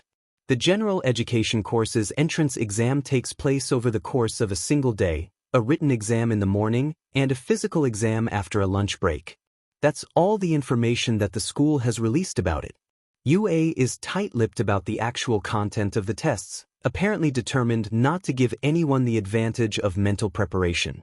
It could also be, Izuku muses quietly, the school's way of measuring adaptability under pressure. The school is relying too much on the secrecy of the exams for it not to factor in somehow. If he's right, then he's already failed. For all the years of real-life experience that he has over the other kids here, he's already twitching, anxiety thrumming through him at a frequency so high that he's not quite sure how he isn't breaking apart. Izuku clenches his fists in his jacket when they come to a stop at the front gate of the school. It feels effingly unreal to be here. How many times had he fantasized about walking in here for this exam as a kid? How many of his idols had walked these halls? This was where many of them had trained, fighting for the chance to make the world a better place. It's incredible. And then Izuku remembers why he's here. Suddenly the sharp edge of excitement coursing beneath his skin feels more like a dull knife to the stomach. A wave of nausea hits. Izuku clenches his jaw and stares at Hisashi. Please leave, he thinks, so I can panic in peace. Instead though, Hisashi lingers. Don't let us down, Hisashi says, and Izuku could mistake the man's tone for kind if the words themselves didn't feel so much like a death sentence. Izuku had almost protested it when Vicious had asked Hisashi to drop him off, had almost demanded that one of the others, Masami, Victoria even, take him instead, almost offered to take the train rather than go with Hisashi. But Vicious had looked at him, a familiar glint in his eye, and Izuku had fallen silent. He's not an idiot. He knows when to keep his mouth shut. Now, Izuku, Vicious had said, cloying and sweet and unquestionable, we want you to do well today. Perhaps you'll find a little quality time with your father motivating. And Izuku had clenched his jaw and nodded tightly in agreement, because there was nothing else he could do. It feels even more like a trap now than it had then, like Hisashi's presence is less for Izuku's sake than theirs to remind him that he has no other options. To push him past the point of no return with this DMN job, to keep him from getting cold feet and trying to bolt. That, of course, is ridiculous. If this had been the final straw, if Izuku had wanted to run, he could have done it at point during the past 6 months. Hell, Izuku could have run at any point in the past 7 years. It's not like they've got someone creeping after him 24/7, holding a knife to his throat. But that doesn't mean that they don't have him cornered. The reason why he hasn't gotten out of here yet has nothing to do with himself and everything to do with his mother. They're holding a blade to someone's jugular, Foy. It's just not his own. So Izuku understands that, logically, this is just his mind fixating on something irrelevant again. Not everything Vicious commands is to hurt him, Izuku knows. It can't be. Vicious does nothing senselessly, even if the sense for it is not readily apparent. But Vicious has no ulterior motive to ask Hisashi to play watchdog. Maybe it's just that most things that involve his father feel like a trick, these days. Izuku can't stop his hackles from raising at Hisashi's words, though. He steps away, drawing his shoulders back. Of course not, he says. He tries to keep his voice cool, but the words come out venomous instead. Oops. He's slipping. But Hisashi, as always, doesn't react much to the vitriol. In fact, for a second it almost looks like he's going to try and say something else. Izuku watches the deliberation cautiously, curious, even though he knows that his own temper is clouding his perception. But in the end Hisashi catches himself and simply gives Izuku a short nod, reserved once more. "See that you don't," Hisashi says as he finally leaves, moment of hesitation so thoroughly wiped away that it's almost easy to forget that it happened at all. Izuku can't stop his lip from curling in anger as he turns back to the main gate. It's part genuine vexation, somehow condescension from Hisashi feels so much worse than it does from the rest of them. Izuku is quick to silence the voice that acknowledges, logically, it must be their biological relationship that's causing him to feel so strongly about this, because it can't be. That hasn't mattered in a long time. Not to Izuku, and certainly not to Hisashi. Maybe part of what's irritating Izuku, though he hates to acknowledge it, is that Hisashi is right. Izuku can't let them down. Not on this one. He's been able to live with himself for the past 7 years because, even though it had taken some trial and error, he had figured out how to control this. He couldn't stop Vicious and the others, but he could limit them, at least to whatever extent they allowed him to participate. They might not have known it, of course, but he had been failing them. He'd been measured about it, of course. He'd been smart about it. But he had been doing it nonetheless. But there's no control to be found here. He can't control his participation in any of this. He can't even control whether or not he gets into the DMN school or not. And if he does, what then? There have been a couple tipping points in Izuku's life that have shifted things for the worse, always for the worse. Izuku can't even say that this is the worst one. It's not the worst one had happened when he was 8 years old and he'd sabotaged his entire life with one awful, awful mistake. But this is up. He doesn't know if there's any way for him to go undercover at UA without being forced to divulge information that's almost certainly going to get people hurt. Information that isn't just about countering heroes' strategies and powers or coordinating criminal syndicates to fulfill vicious plans, but information that is a matter of life or death. That's yet another point of no return that Izuku doesn't think he can bring himself to cross. Izuku shudders. But you've crossed event horizons before, he tells himself, and that's what's scary about this. It feels like every year he goes further. He's already gone, Izuku knows, too far. But how long does he have, then? If this pattern continues? Izuku doesn't know if he can live with being any closer to being like them than he already is. Izuku shakes his head a little bit. It's a sheet situation, he knows that. Fixating on it helps no one. It's what he can do about it that matters. In an ideal world Izuku could just throw the test. But in this world he has no definitive indication of whether or not a failure here would be the last straw for Vicious. He rubs his shoulder absent-mindedly, stroking a thumb along the back of it. He doesn't want to know how Vicious will react if it is the last straw. The first straw was already bad enough. So at this point, Izuku figures he should probably just play it safe and assume that if he fails, he dies. But if he gets in, he's probably going to die anyways. Even if he can bring himself to give Vicious the information that he's going to ask for, there's also the, small problem of the place he's spying on being UA.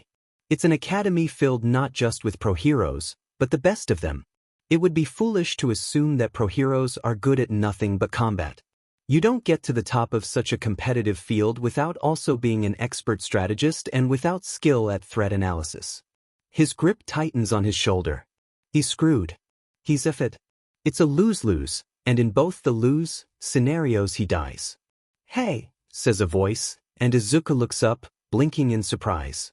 The voice belongs to a boy standing a good 10 or 15 feet ahead of him, over by the gate. The boy's staring at him with dark, exhausted eyes. He's tall. Even at this distance, Izuku can tell that the other boy has several centimeters on him. The boy continues, "Careful," he says, "your face is going to freeze like that." He drawls his words out, low and lazy and tired, but Izuku thinks he hears a hint of dry humor there. Freeze like what? Izuku must look confused as all hell, because the other boy gestures at his own face and elaborates, "You're making a face. I honestly can't tell if you just tasted something gross or if you're about to cry. If it's the latter, then maybe you'd better head home now. No way someone like you will make it through the test." He stops, looking at Izuku patiently as if awaiting a response. Izuku just blinks at him again, bewildered. He thinks his jaw may have dropped a little bit, actually. The boy talking to him? What? By the time that Izuku gathers himself, processes, hey, that might have been a bit rude. Actually, the other boy seems to have assumed that he's not going to get a response. He says thoughtfully, in response to Izuku's silence, as if he's mulling it over and digesting it, like it's something significant rather than yet another example of Izuku's utter social incompetence. The boy drags himself onto his feet from where he was leaning lazily against the wall by the gate, running a hand through his unkempt, purple hair. "See you inside then," he says. "Good luck." Izuku doesn't even get a response out, only just able to manage a weird, strangled noise of affirmation as the boy makes his way out of earshot. As soon as the kid is gone, Izuku slumps in relief. Then he has to resist the urge to facepalm. There are other students streaming by, but none of them seem to have taken notice of Izuku, which is good, because he's still frozen in place. If he's struck silent by someone else just speaking to him, then he really is screwed. The written exam starts at 8:30 sharp. The room is dead silent but for the sound of flipping pages, but Izuku can practically feel the stress and anxiety rolling off the other students. Or maybe he's projecting. He's probably projecting. The exam itself is challenging, as can only be expected of a school with UA's reputation. It even covers some topics that Izuku's pretty sure haven't even been covered yet for most kids going through the traditional school system. Luckily, Izuku muses he's read ahead. He takes longer to grapple with some problems than others, but eventually he sorts his way through the entire exam. And then he reviews it, again and again and again. It's compulsive, and it's ridiculous, and at some point he stops reading the questions and just starts staring at them uncomprehendingly. It's a relief when the proctor calls time, and the tests are collected, though Izuku hands his over with shaking hands. "Hey," says the instructor who takes Izuku's exam, presumably because he sees the trembling and holy sheet, that's Blood King. "No need to look so freaked out, I'm sure you did fine." Izuku knows that UA's written exam for all its courses is notoriously difficult, nearly as much as the physical. Plenty of kids have probably failed, and Blood King has no way of knowing whether or not Izuku is one of them at this point in time. It's a nice sentiment, to be sure, if a false one. It's probably a residual of that heroic instinct to provide comfort for people in distress, which Izuku visibly is. Izuku feels so ashamed that he thinks he might sink into the ground with the weight of it. The desire of a hero to reassure others is one of the things that he admires the most about them. It's what was one of his driving motivators to become a hero, to something that they should reserve for civilians, for people who need it, for innocents, not people like him. "Thanks," he manages weakly, hoping that nothing seems to off about him. Bad traits for your spy at a hero school to have. Literally has a mental breakdown when talking to pro-heroes. Honestly, what the hell was Vicious thinking?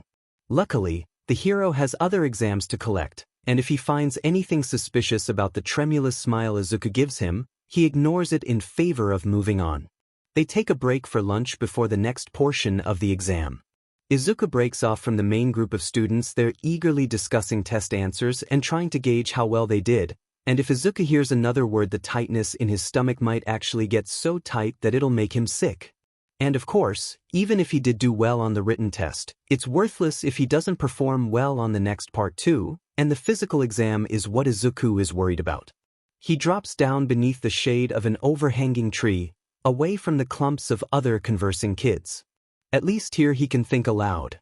It's how he prefers to sort his ideas out, and not a privilege he gets to exert often, especially not around the others. Vicious, Masami, and Hisashi all unsettle him too much, though for different reasons.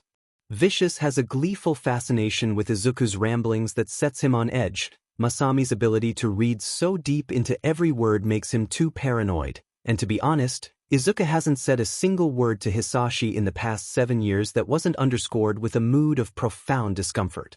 And Victoria, of course, is firmly of the opinion that he should be seen and not heard, though Izuku has no clue if that's an opinion reserved exclusively for him or if that's just how she feels about other living creatures in general. There's going to be some sort of trick involved, Izuku murmurs to himself. I might be applying for the general education course, but UA is still an institution that specializes in training heroes, so testing people for intelligence and physical fitness alone isn't going to cut it, especially with how selective the school is. It only makes sense that there would be another dimension to it. But what? There's only two that he can think of, actually. It's probably going to be either strategic or some sort of test of moral character. And it has to be in the physical. I didn't see anything like that in the written exam unless I missed it, of course. Oh, that would be bad, no. But I was looking. Does failing to notice automatically disqualify the examinee? Oh no. Someone clears their voice. Izuku startles, nearly scrambles back until he actually gets a look at the person in front of him. It's another one of the students, a boy about Izuku's age, with a friendly face and curly brown hair in an undercut that looks a little incongruous on someone with such soft features. Hey, the boy says kind of meekly. He puts his hands up, placatingly, looking a little taken aback by Izuku's reaction. I'm sorry to disturb you, I'll leave you alone, I promise, but, I couldn't help but notice you don't have anything to eat? Izuku pauses, slack-jawed. He doesn't, of course. It's not like the people he lives with are the sort you can ask to pack you a sack lunch, and Izuku doesn't have the resources at the warehouse to make one for himself. Performing physical activity without having eaten for a long time beforehand isn't necessarily ideal, of course, and low blood sugar could definitely compromise his performance, but Izuku's not an idiot. He has a pretty good grasp of his limits, knows how far he can push himself before he's in danger of total collapse, and he's still well within those boundaries. That's a bit too complicated to put into words though, not to mention incredibly suspicious, so Izuku says, yeah, I didn't have time to pack one. The other boy's brow creases, sympathetic and oh no, concerned, and Izuku scrambles to add, it's not a big deal though, seriously. Don't worry about me. Here, the boy says instead of acknowledging Izuku's words, and walks over to Izuku, pulling something out of the small backpack he has slung over one shoulder. Izuku's first instinct is to get to his feet and back up when the other student approaches. It's always wise to be careful how close you let someone get to you if you don't know what their quirk is or what their intentions are. But the boy also doesn't look like he means any harm, so Izuku stays in place, hesitant and ready to move at a moment's notice. The boy comes to a stop a couple of feet away and Izuku eyes what's in his hand. It's an energy bar. Oh, Izuku says, surprised and suspicious in equal measure. You really don't need to, I don't want to inconvenience you. It's fine, says the kid. I brought too much anyways. I felt bad when I saw you weren't eating anything. He shoves the bar into Izuku's stiff hand and smiles, rubbing the back of his head a little awkwardly. I'll leave you alone now, he says, backing up in the direction of a nearby cluster of students. I'm really sorry to have disturbed you. And then he's gone. Izuku stares blankly at the energy bar in his hand. He feels a little guilty that his first thought is that this must be a sabotage attempt, if only because that's exceedingly unlikely. The admissions exams are competitive enough so that taking Izuku, a random competitor that this kid doesn't even know anything about, out of the race does nothing to improve his odds. Plus, getting caught could theoretically ruin any aspirations of heroism for life. The bar is still factory sealed, Izuku notes, which also considerably lowers the odds of it having been laced with something. Izuku considers his situation.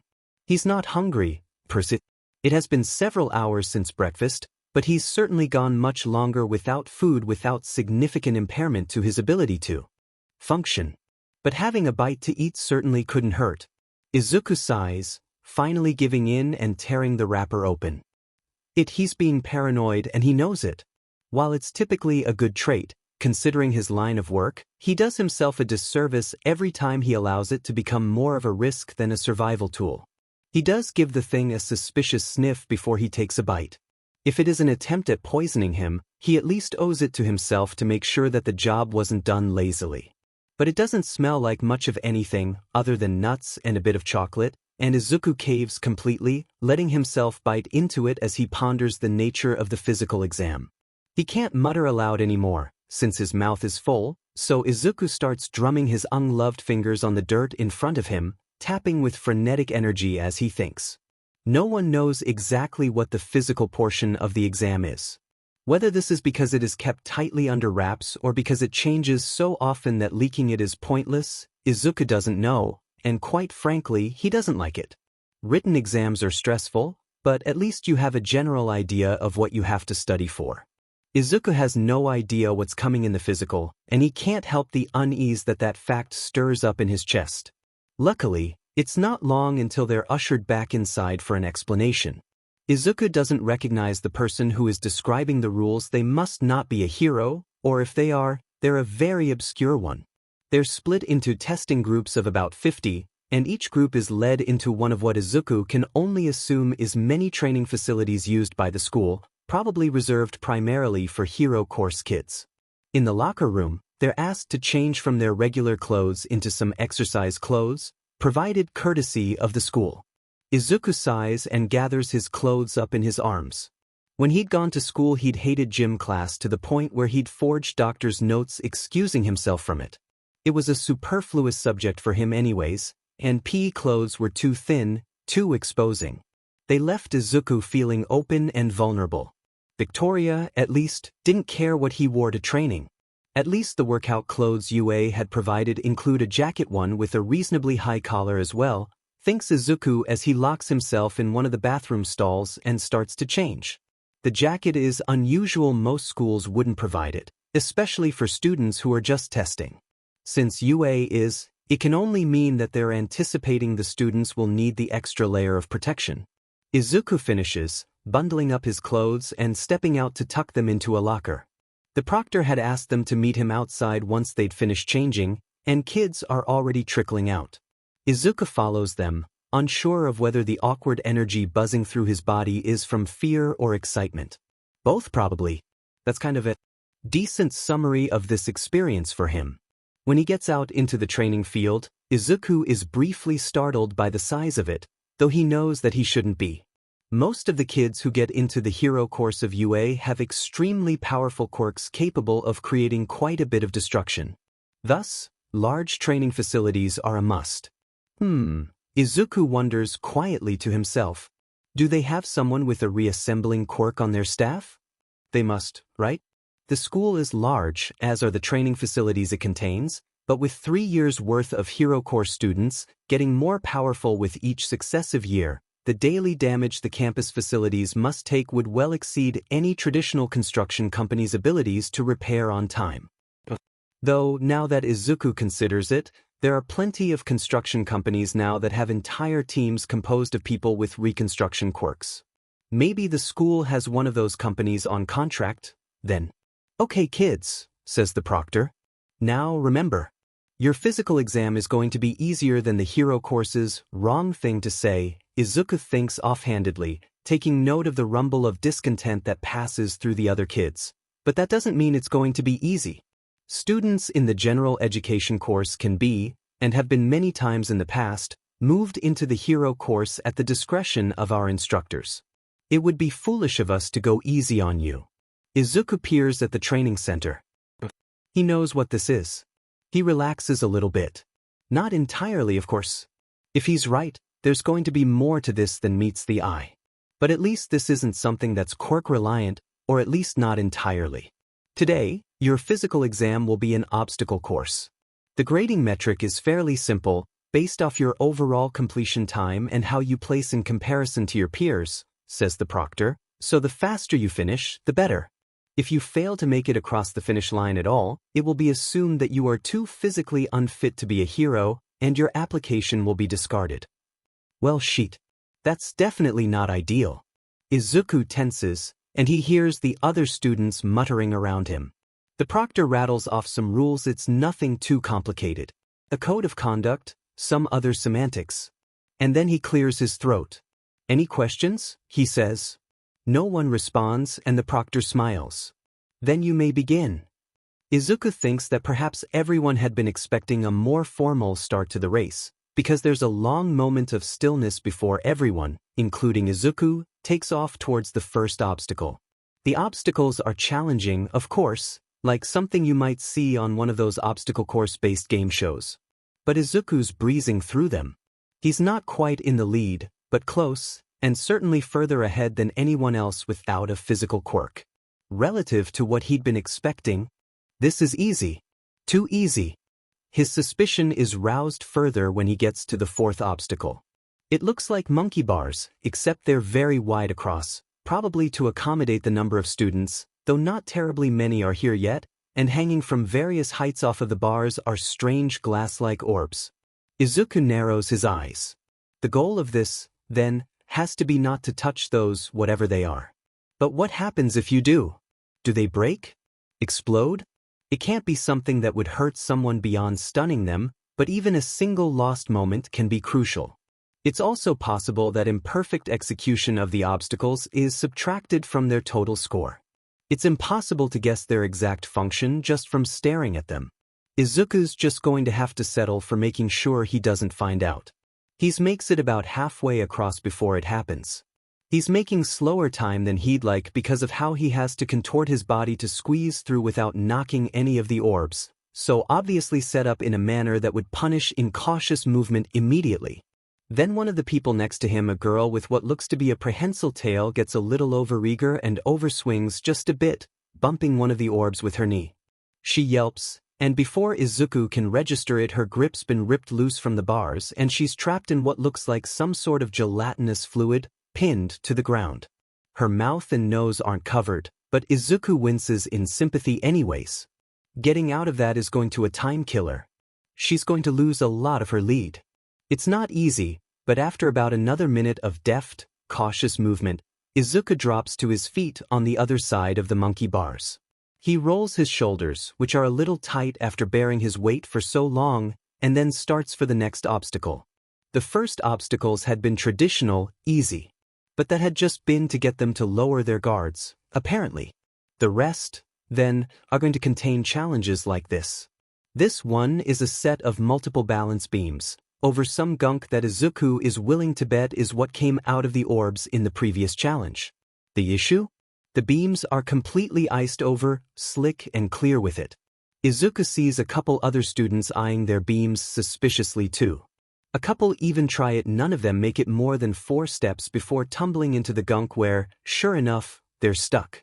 As they set about prying themselves free, Izuku gives his own beam a skeptical look. There has to be a way to do this, he's sure. But how? Izuku ventures a glance over his shoulder. The other kids are catching up, and he doesn't know how long he has before the ones he's neck to neck with now pull themselves out of the muck and mire. It doesn't seem like he has a choice. He just has to use his core, right? Izuku takes a deep breath, tightening his leg and abdominal muscles in preparation for the loss of traction, and steps onto the balance beam. And his foot slides out from under him the second he puts any weight on it at all. Sheet, Izuku thinks, entering blind panic mode. It's only good luck that has him orienting himself so that he falls straight forwards rather than right into the muck.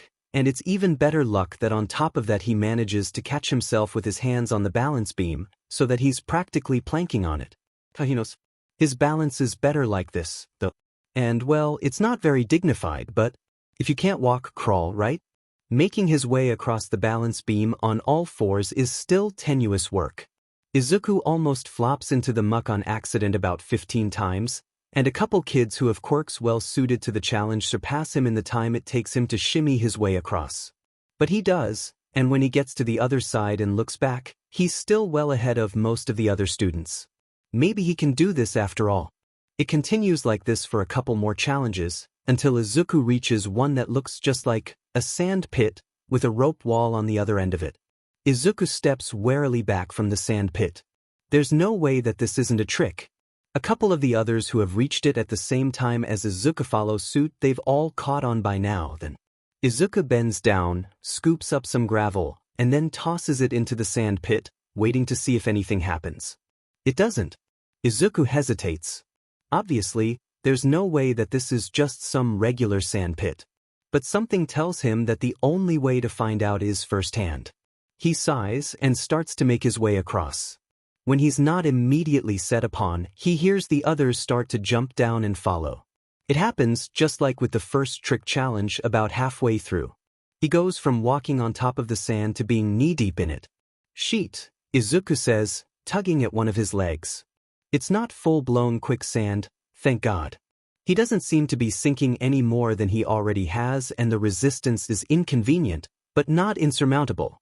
He's closer to the wall than most of the others, and it doesn't take him long to reach it and start clambering upwards. This time, he doesn't notice that anything's wrong until something cold drips onto the back of his hand. Izuku stops in place and stares blankly at the black substance now trickling down his wrist. He starts and looks up.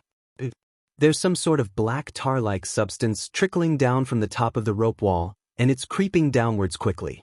Izuku ventures a glance over his shoulder. The ground is still that viscous liquid quicksand. Going back is not an option. Izuku sighs, takes a moment to hope that this won't end in disaster, and braces himself. The tar hits him like a ton of bricks. There's not an overwhelming amount of it, but it's cold, and more than that, it's heavy. Izuku tightens his hold desperately and, miraculously, manages to keep his grip. So this challenge is what, then? Resistance? It takes a lot of effort, but Izuku hauls himself a couple more feet, and then has to take a moment to breathe. The weight of this stuff is incredible. His muscles are shaking just from trying to stay in one place, much less the effort it takes to scale this thing. The sludge is starting to flow thicker now. Izuku, who's near the top by this point, sees it coming and is able to brace himself against it. A look down reveals that not all the others are so lucky. The second wave drags several others down their respective ropes by several feet. The person on the rope to Izuku's right is even more unfortunate, catching a massive amount of the black residue to the face. Sheet, Izuku thinks when they start sputtering. And then he thinks, oh no. Because they've let go of their rope in their surprise. And that shouldn't be an issue. More than one person has lost their grip on their rope since starting the climb. Izuku can see a couple of them on the ground, recovering and trying to rally for another attempt. He'd been afraid at first that they might sink right down into the sand and choke, but apparently landing flat on their backs distributes their body weight evenly enough that they don't sink at all. Except this person. Izuku had almost missed it at first, with the tar obfuscating everything, but they have their left leg tangled up in the rope. It looks deliberate, probably an attempt to gain traction. And it wouldn't be an awful idea, if it weren't for the situation they're in, if it weren't for the diamond tar and the steep vertical that they're on. No, Izuku tells himself. You cannot afford to do this. This is a school exam. It's proctored, they're probably being monitored right now. If the kid gets hurt, they'll receive treatment within a minute or two. But Izuku can see what's going to happen next with perfect clarity. At best, the tangle will distort the angle of the kid's fall so that instead of taking it flat on their back, they hit the ground shoulder, or worse, headfirst. It's still soft sand below, so a broken neck or back is unlikely, but a broken arm or severe concussion is a near certainty. And that's if they're lucky. But if that rope is wrapped as tightly around the kid's leg as Izuku thinks it is, they won't be. Their leg won't slip free of the rope. They'll snap backwards with the full force of their body weight and the added weight of the tar, kept only from falling completely by one point on their body. Izuku has watched enough bones be dislocated in his lifetime to know what something like that will do to this kid's hip. And the hip is one of the worst bones to dislocate, though, thankfully, that's one that Izuku doesn't know from experience. But he's done his research. High likelihood of secondary fractures, of nerve damage, in some severe cases even osteonecrosis. Months of recovery time, with the high potential to cause further problems. Down the line. Oh no, Izuku thinks, because of course this would happen to him. Because what else is he supposed to do? Just watch this kid rip their hip out of their socket and dangle there in agony, choking on black tar before some hero comes to free them and cart them off to medical assistance? When he could stop it from happening at all? Of course not. He doesn't have a choice. For all that fact's not new, it never ceases to be frustrating. Before he can overthink his bad luck, he's already slackening his grip, sliding himself back down a couple feet, and grabbing the kid's hand in his own. It's one fluid movement, and Izuku knows it's a fatal one, for himself at least. They clutch his hand like it's a lifeline. He half expects them to let go now that they've been rescued from their fall and resume climbing, but instead they hold on tighter. Izuku pauses, confused. And then he realizes. They can't see. Their vision must be obscured by the tar they took to their face. It feels obvious now that he thinks about it. The smart thing to do would be to help them re-anchor themselves to the rope and then just keep going. Let them take it from there. But with their vision still obscured, Izuku doesn't want to risk the same thing happening twice. And well, in for a penny, in for a pound, right? Okay, he says. Keep climbing, I'll lead you up. Climbing with one hand is a beach. He'd thought it was a hard time resisting the tar with two hands, but that has nothing on using one while he stops to help haul someone else up as well. He notes with a measure of helplessness that he's lost a lot of his lead. He's still not towards the back of the pack by any means, but there's definitely more people in front of him now than there were before. More than he's probably comfortable with. Well, Izuku thinks to himself wryly, it's too late to do anything about that now. He's sure that the panic will come later, but right now he's figuring that if he's going to F up, he might as well commit. After another couple minutes, Izuku throws the arm that he's not using to help the other student over the top of the wall. There's a platform there, a couple feet wide, and he starts to pull himself up, trembling with the exertion of it all. His new partner seems to feel the shake in Izuku's bones, and, now so close to the top, they relinquish their grip on Izuku's hand to help push him up onto the platform. Izuku is almost surprised by the assist, but it's easy to lose the shock in the exhaustion as he leans over, taking their hands in his own and pulling them up the rest of the way. Now finally at the top, able to rest, they start hacking, entire bodies shuddering with the force of their coughs. Get going, Izuku, he tells himself. Instead he watches the other kids spit black gunk onto the platform, concerned. Sheet, says Izuku, are you okay? He finds a clean portion of his sleeve and leans forward, helping the other kid wipe their face free of the says the kid, and Izuku blinks, stunned. Their face is streaked with gunk, but he recognizes it. It's the boy who gave Izuku his food. I've been better. And then he turns his head up to look Izuku in the face, eyes shining gratefully. Thank you so much. That was super great of you. God, that could have been so bad. I really owe you. Says Izuku, unsure how to respond to the sudden, fervent expression of gratitude. Don't worry about it. I mean it, the kid says. I'm Akamine Ren, by the way. Oh, says Izuku. I'm Midoriya Izuku. Cool, says Akamine. You should get going. I need another moment to catch my breath, but I'm good now. Good luck. Are you sure? Izuku still isn't quite sure that the kid isn't going to just spontaneously asphyxiate on tar. He also, with a dull sort of surprise, reorients his expectations of Akamine not taking the chance to hold back some of the competition when he could. Yeah, says Akamine firmly. Go! He gives Izuku a gentle push in the direction of the rest of the course, and Izuku gets to his feet hesitantly. Go get the proctor if you start having problems breathing, he says after a moment, and Akamine nods, giving him an encouraging smile. Izuku faces forwards. He has an obstacle race to finish. Ultimately, Izuku finishes in 9th place. He had been able to make up for some of his lost time, and he'd probably never stood a chance. At first, there aren't many kids with physical quirks applying to the general education course, but there are some kids whose quirks measure up but whose grades didn't. But his initial disadvantage in conjunction with time he hadn't been able to make up, and, well, things aren't great. Of the 50 kids who were in Izuku's testing group, 24 managed to finish the obstacle course. Being 9th puts Izuku in the top half, but not quite in the top third. For a school like UA, it won't be enough. Sheet, he thinks, panting at the finish line. Guess I'll effing die then. He should not be so effing irreverent about this, because this is really, really bad. Izuku is well aware that he has a lot of repressed attitude issues built up from the past few years, but it's starting to get a little much. The proctor clears their throat and informs them that they will receive test results in a week. Then they're sent back to the locker room, directed to the shower stalls and told to clean off. And then they're free to go. In any other situation Izuku would find waiting even a week hellish.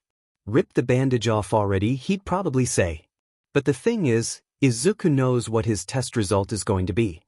He knows that the only thing ripping of the bandage is going to do is reveal a rotting, putrid wound. Suddenly a week feels like a painfully short measure of time. Just 7 days standing between him and death.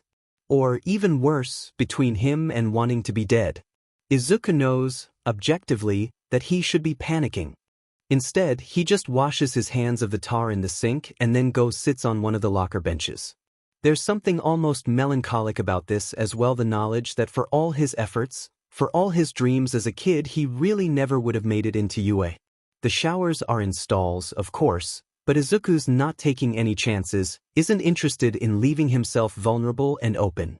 Luckily, since there aren't quite enough stalls in the boys' locker room for everyone to go at once, it's easy enough to wait until most of the other examinees have trickled out before he gathers his clothes up in his arms and heads into the stall, putting his clean clothes within arm's reach. He turns the water up as hot as he can physically take, partly because it's what he prefers, and partly because he knows that it will help with breaking down the tar. The clothing did a good job catching most of it, so it's primarily stuck to his forearms and calves, though a quick touch to his face reveals that there are some splashes of tar on his chin and cheekbones that he scrubs at furiously. He should be panicking. Instead, he listens to the last of the other students clearing out and watches the cloudy, grimy water trickle down the drain. He feels calm. It doesn't last. Maybe because, looking back on it, it was a calm born of denial rather than acceptance or courage. Maybe because, like a body going into shock, Izuku had blocked the panic out because his mind needed the extra time to process the sheer amount of it first, like a computer overloaded with data. And like the pain of a traumatic injury, it hits Izuku in bits and pieces. He can feel himself grow more and more agitated with every passing day. On the evening after the test, he gives Vicious his report and then trudges back to his apartment. He's almost too tired to make the trek, but he won't get a moment's rest unless he's as far from them as he can get. He collapses into bed and sleeps for more consecutive hours than he has in literal years. He wakes up and drags himself out of bed. His entire body is sore even with months of victorious training. The previous day's physical exam had been a hellish challenge, and now that his body has had time to process, he has to admit that this is going to be a difficult recovery PRD. His shoulder and parts of his back are screaming at him. The events of the rope wall had probably exacerbated the issues there. This isn't the worst he's ever had, not even close, but it is more of an effect than he had been expecting from a school entrance exam. He spends the rest of the day in an exhausted fugue, trying to recover. The next day is a little better. The edge of fatigue has started to wear off, though the ache in his muscles is even worse today than it had been previously, worse than Izuku had thought it would be. He groans when he tries to walk even after stretching out. His muscles are still knotted and tight and uncomfortable. His knee protests his weight. And while the exhaustion has started to fade after a day of rest, thankfully, since there's something uncomfortably vulnerable about being so tired and unaware, it leaves room for a little bit of something else to start poking at the boundaries of Izuku's train of thought. He's suddenly aware that things are quiet right now, and he starts staring at his cell phone, waiting for it to light up with a message: orders from Vicious, perhaps, or an order not to get too comfortable where he is. The paranoia is throat-constricting, leaves Izuku twitching with a nervous, roiling energy that he can't quite contain. On the third day, it finally hits him. Surprisingly, it's not any message from Vicious or Masami or Victoria or even Hisashi that does it. In fact, they don't send him anything at all, not to inquire after anything, not to demand anything. They stay silent. And that's when Izuku finally understands it. They aren't asking anything more of him because that's not what they need of him anymore. Maybe it's because they want him to prioritize. Maybe it's because they're changing the way that they play their game. It doesn't matter. It doesn't change the fact that the one thing that they want of him, the one thing they have need of him for, is what Izuku has already failed at. The realization hits Izuku like a sledgehammer to the chest, as clean and clear and quick and painful as breaking a bone. Vicious keeps him around, Izuku knows, because the benefits of his presence outweigh the costs. He is a businessman first and foremost, after all. And Vicious had told him to his face that the information Izuku would be gathering wasn't just for Vicious himself. It was for his allies too. And what happens when Vicious can't uphold his end of the deal? When he can't uphold it because of Izuku? If anything does it, this will. Izuku's been keeping himself afloat for years, but one misstep and suddenly he's deadweight. And there's nothing to do with deadweight but drop it. Izuku wants to throw up. This is all his fault, of course. He's not going to regret stopping to help Akamine. He can't. He would have hated himself for failing to stop just as much, and it probably wouldn't have changed anything. But he'd slacked. If he'd been stronger, if he'd pushed himself harder in training or in the test, if he'd been better, then maybe he could have done both. He could have stopped to help and could have found a way to pass the exam. Maybe that means he deserves what's almost certainly coming his way. Izuku can almost bring himself to stop being afraid of it, if he thinks that way. That he has it coming if not for all his years of aiding and abetting Vicious then because he was unable to avoid it. But what about Mom? Izuku hasn't been able to see her in person since the day he'd left, but when he can, he keeps track. She still lives in the same apartment. She's still beautiful and amazing, of course. And Izuku is very aware. Thorn in Vicious' side that won't go away. It's almost amusing. Vicious hadn't, Izuku is almost certain, anticipated that Izuku's mother would be as persistent in trying to get her son back as she has been. She's harassed officers into investigating leads on multiple occasions, even though technically Izuku isn't missing, even though for all intents and purposes she shouldn't be able to. She's been able to instigate enough trouble that Vicious has been forced to take extra lengths to cover up Izuku's presence. And the worst part is that Vicious can't take a single one of the more permanent measures that he would probably like to, not without violating his promise to Izuku, not without inviting every ounce of resistance and trouble that Izuku is capable of creating for him. And these days? That's quite a bit. But here's where it becomes a problem. What happens if Izuku becomes more trouble than he's worth?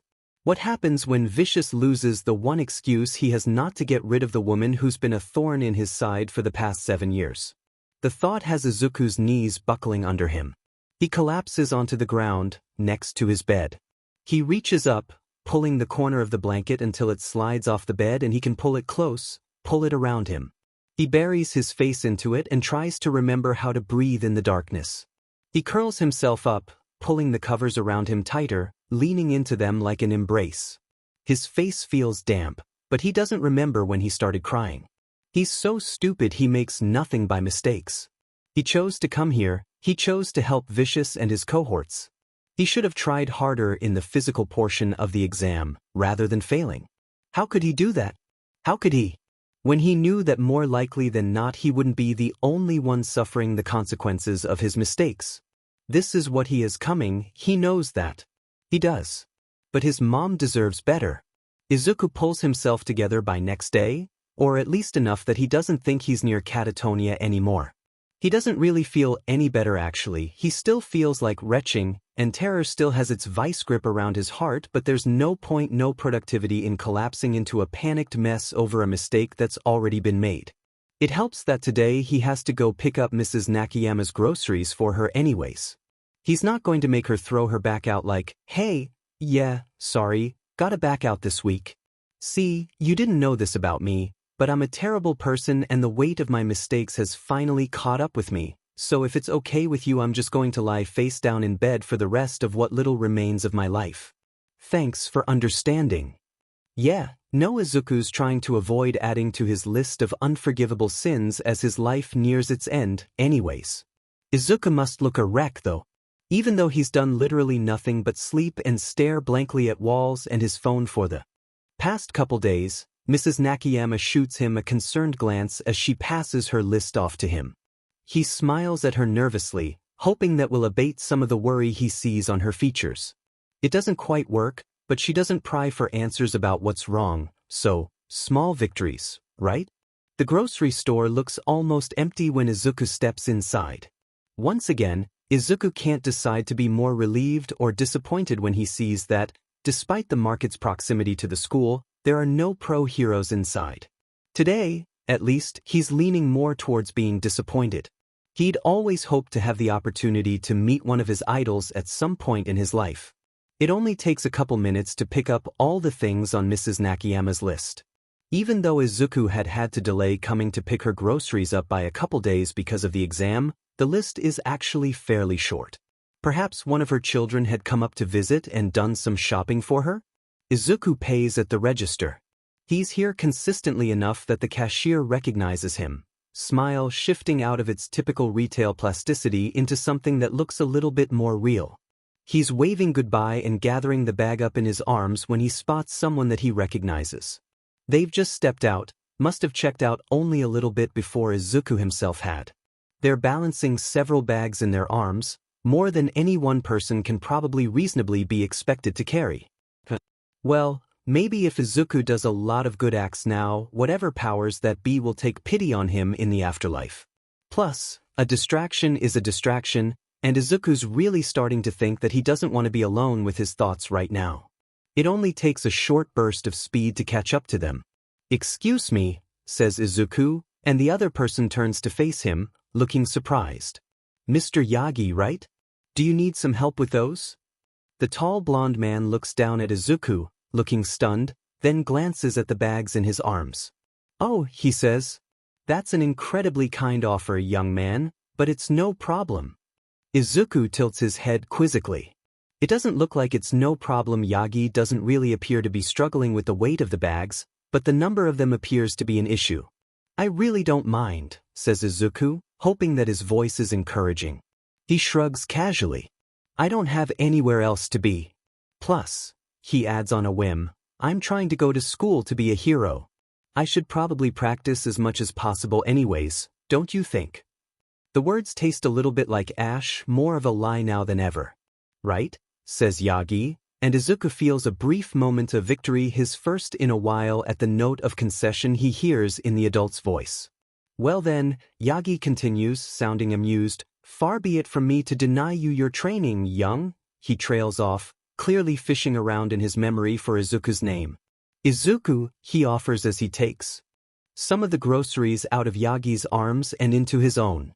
"Midoriya Izuku. It's fine. As I see it, I still owe you an apology for knocking you over the first time we met.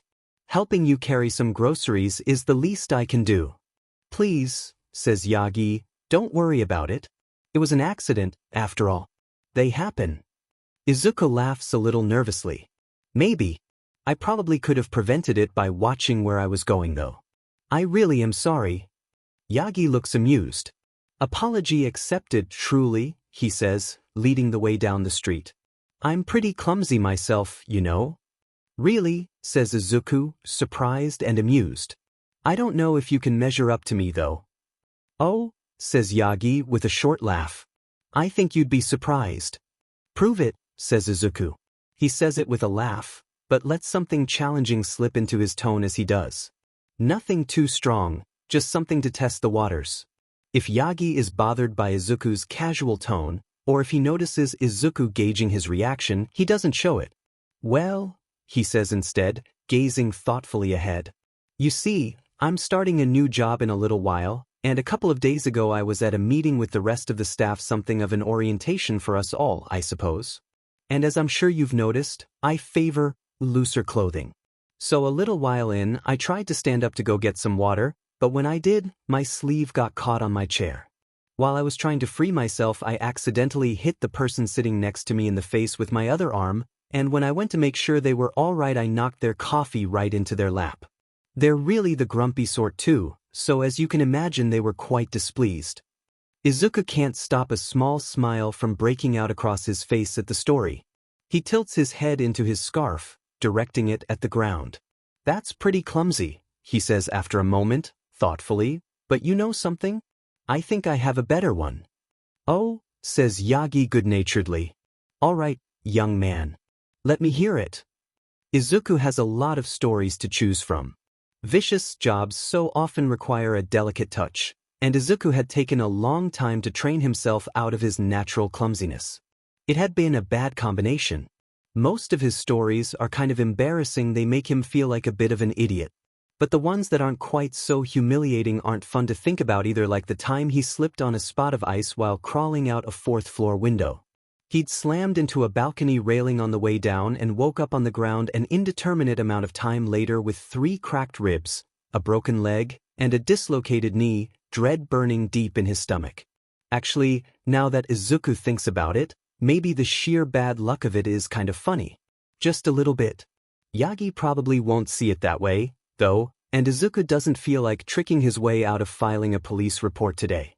Embarrassing it is, then. Bounce stories off one another throughout the walk. They're moving at a pretty slow pace, so they have plenty of time. Yagi walks slowly. Not agonizingly so, but he does carry himself with the delicate deliberation of the injured.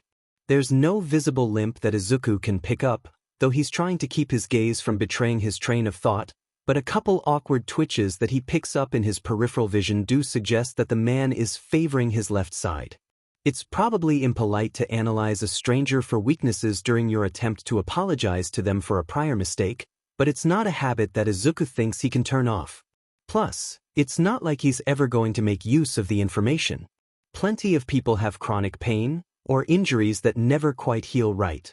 He can sympathize even now. A couple days after the exam, Izuku can feel his knee twinge at his weight a little bit. He can see weakness in someone else without exploiting it. He's better than vicious in that regard, at least. After a little while, they reach a nice-looking but relatively non-assuming apartment building. Yagi comes to a stop by the building doors, turning to Izuku. "Here is fine," says Yagi, reaching out to take his bags from Izuku's arms. A debilitating, likely old, injury. A reluctance towards allowing a stranger, no matter how harmless-looking, to see the exact location of his apartment, which is in a building that's even closer to UA than Izuku's own. It could just be coincidence, but Izuku racks his brain for any retired pro heroes that match Yagi's description. He comes up blank. He doesn't know every hero, of course, but he knows most of them, and neither Yagi nor his injury are ringing any bells for Izuku. Hey, he tells himself. This is where you chill out. It's an unlikely suspicion anyways, and even if he's right, what does it matter? What business is it of his? Except, then, a voice chides in his head. It's an unknown variable, and unknown variables get people killed. Too late, did that already, he reminds himself, and then almost winces. He really doesn't need to be thinking about his mom right now. Yagi is just wishing him well and about to step inside when he stops and asks, I nearly forgot. The entrance exams for UA happened earlier this week, correct? How did it go? If Izuku weren't standing still, he's sure he would have tripped in surprise. Okay then. Guess I don't have choice, he thinks sarcastically, and then immediately feels guilty for it. There's no way that Yagi could know, of course, about the feelings such a question would dredge up. But isn't it just his luck? After all, talking about the admissions exam really makes it a lot harder for Izuku to pretend that the whole thing isn't happening, even if it's just for a little while. Says Izuku, not quite successful at hiding the sudden reticence in his voice. He kicks at the sidewalk. It probably could have gone better. I felt okay about the written exam, but I'm pretty sure I bombed the physical portion. I'm sorry to hear that, says Yagi, voice sympathetic. Perhaps your score on the written will be good enough to make up for it, though? Izuku makes a skeptical noise in response. And even if you don't get in, says Yagi sagely, groceries still bundled in his arms, there are other schools than UA out there. There's always another chance, another opportunity. Izuku can't help the smile that he cracks at that a broken thing that he points at the ground so Yagi won't see it. It feels brittle. Dead leaves crushed under his grasp, ready to disintegrate as soon as he loosens his grip. Not for me, he says, and well crap, that was a little too straightforward. The words themselves don't mean much, aren't too different from what a lot of other kids in his situation might say. But they're more honest for Izuku than they probably are for most, and there's a tragedy to that isn't easily replicated, a bitter discordance about it that seeps through when you talk about something that's broken and awful and, worst of all, true. He purses his lips, hopes that Yagi will write it off as the childish disappointment and dramatics of a kid. There's a moment of silence, and then something heavy drops on Izuku's shoulder. It takes all of his willpower not to pull away from the unexpected contact on instinct, and despite his best efforts he does startle under Yagi's hand, dragging his eyes up from the ground in surprise. Luckily, it only takes him a moment to relax. The man's hand on top of Izuku's shoulder is a firm weight, but it's not constricting by any means. It would be easy for Izuku to shrug out from under it. After a second, he realizes with surprise that he doesn't particularly want to. Yagi meets his gaze determinately, deep-set eyes burning with the sincerity of his words. Listen here, young man. Don't give up on yourself so easily, he says. You never know until you know. Remember that. After another moment, Yagi drops his hand and bends down to pick his bags up. He must have put them down to get a free hand. Definitely favoring the left, Izuku notes absent-mindedly. You're right, says Izuku after a moment, trying to force his smile into something less plastic. I should try and be more positive. Thank you. His voice is dry, cracking a bit, like old paint peeling off the wall. But if Yagi catches on to Izuku's insincerity, he doesn't mention it. The worst part is that Yagi's words are inspirational, really. It had been the exact right thing to say, just said to the worst possible person. But even so, Izuku desperately wishes that the sentiment did, indeed, apply him. But here's the thing, you never know until you know, and Izuku does.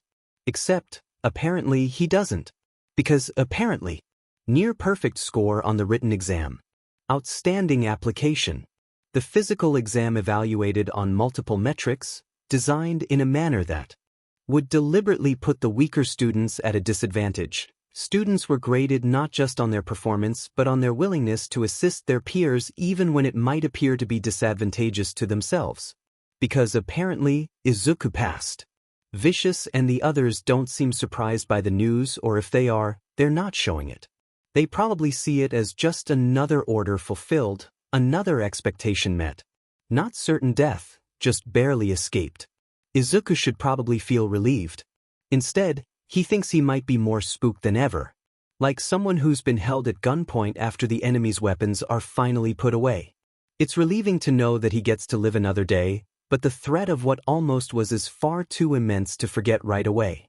So instead the shadow of it lingers, hanging above like an executioner's axe. It's a sentence stayed, but perhaps not permanently. Almost as intimidating is the start of the school year, looming ahead. Izuku's been granted mercy by the universe from whatever cruel fate Vicious might have planned, but that doesn't change the fact that he's being sent to UA, practically a den of wolves considering the situation that Izuku's in. When the time comes, he'll have two choices. Funnel information about heroes, information that could get people, good people, killed, to Vicious until he gets caught. At which point, if he's lucky, Vicious deems him worthy of a rescue and he spends the rest of his life a fugitive and a killer. If he's unlucky, Vicious decides he's not worth the trouble and pays someone who's gone dirty to cut Izuku's wrists with a switchblade or hang him up by the neck with his bedsheets. Alternatively, he deflects for as long as possible until Vicious catches on, and then he'll be gone, killed painful and slow, and then one day forgotten, only able to hope that no one else gets caught up in the crossfire. Izuku wishes that there was some physical way to resist the passage of time, for him to dig his heels in and say, thanks, but I'd rather be here and exist in this small liminal space between narrowly escaped death and thing that is actually going to kill him. But there isn't. The world spins on and time flows forward, sweeping Izuku along in its current, and apparently trying to slam him into every FING rock along the way. And isn't that ironic? Izuku never thought that he would dread the day he'd go to UA. He'd never realized how thin the line between a dream and a nightmare really is, not until he'd experienced the transition himself. A couple days before the first day of school, Vicious sits Izuku down in his office. Make yourself comfortable, says Vicious brightly, twirling his pen in his hand. I must say, Izuku, I know I haven't had the opportunity to tell you yet, but I am terribly proud of you. Masami and Hisashi were quite skeptical when I told them of my plan. Did you know? Victoria was too, actually, but you know her. Vicious smiles. Conspiratorial. She's always so pessimistic. But Izuku, I knew you could do it. You remind me a lot of myself. You know what you have to do and you do it. Izuku shrugs, a little helplessly. The phrase, remind me a lot of myself, burrows into his skin and burns in his blood. Izuku hates it when Vicious talks to him like that because Izuku can't, not even to save his life, tell if Vicious says these things out of legitimate belief that they're complimentary, or because he knows that if he frames them as a compliment, Izuku can't express how viscerally disgusted the notion makes him feel. Both are a little scary. If it's the first, Vicious really is demented. If it's the second, then he's intelligent enough to know that cruelty doesn't always have to be graceless, a blunt weapon crushing bone. Intelligent enough to know that it's deadliest when it's fine-pointed blades sliding home through flesh and muscle. And even after all these years, for all that Vicious compliments his analytical ability, Izuku can't tell which one is the truth of the man, so carefully does Vicious tread the knife's edge between being unhinged and being a sadistic genius. Well, says Izuku after a moment, I don't know what the alternative would have been.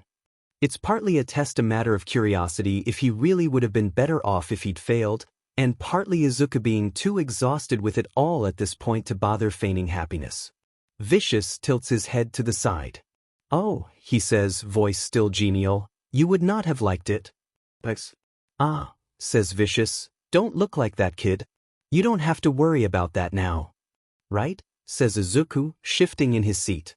So what was it that you wanted to discuss with me? And oh, that's too cross, and he tacks on hastily, sir. Right, says Vicious. Straight down to business, as always, young Izuku. I just wanted to go over your orders, briefly. We aren't going to have you do much right at the start. Just focus on ingratiating yourself. Pass along anything that you overhear that you think might be helpful, but the only thing we need you to be watching out for right now is All Might. I want to know what's going on with him. Is this information for your allies, sir? Izuku keeps his tone non-committal, but can feel himself cringing inside. Is his question too prying? Vicious does not, thankfully, look irritated. He leans back in his seat. My allies? Ah, yes, I did mention them to you. Well, he says thoughtfully, since you are our most valuable asset on this case, I suppose I can let you in on a little more information. You see, I've been contacted by a group known as the League of Villains. They're very interested in merging with us. I am less interested, admittedly, but they're a rising power. They could prove a powerful ally. I see no problem in helping further each other's purposes. That said, no, this information is not for them. It's for me. Vicious steeples his fingers and brings them up to his face.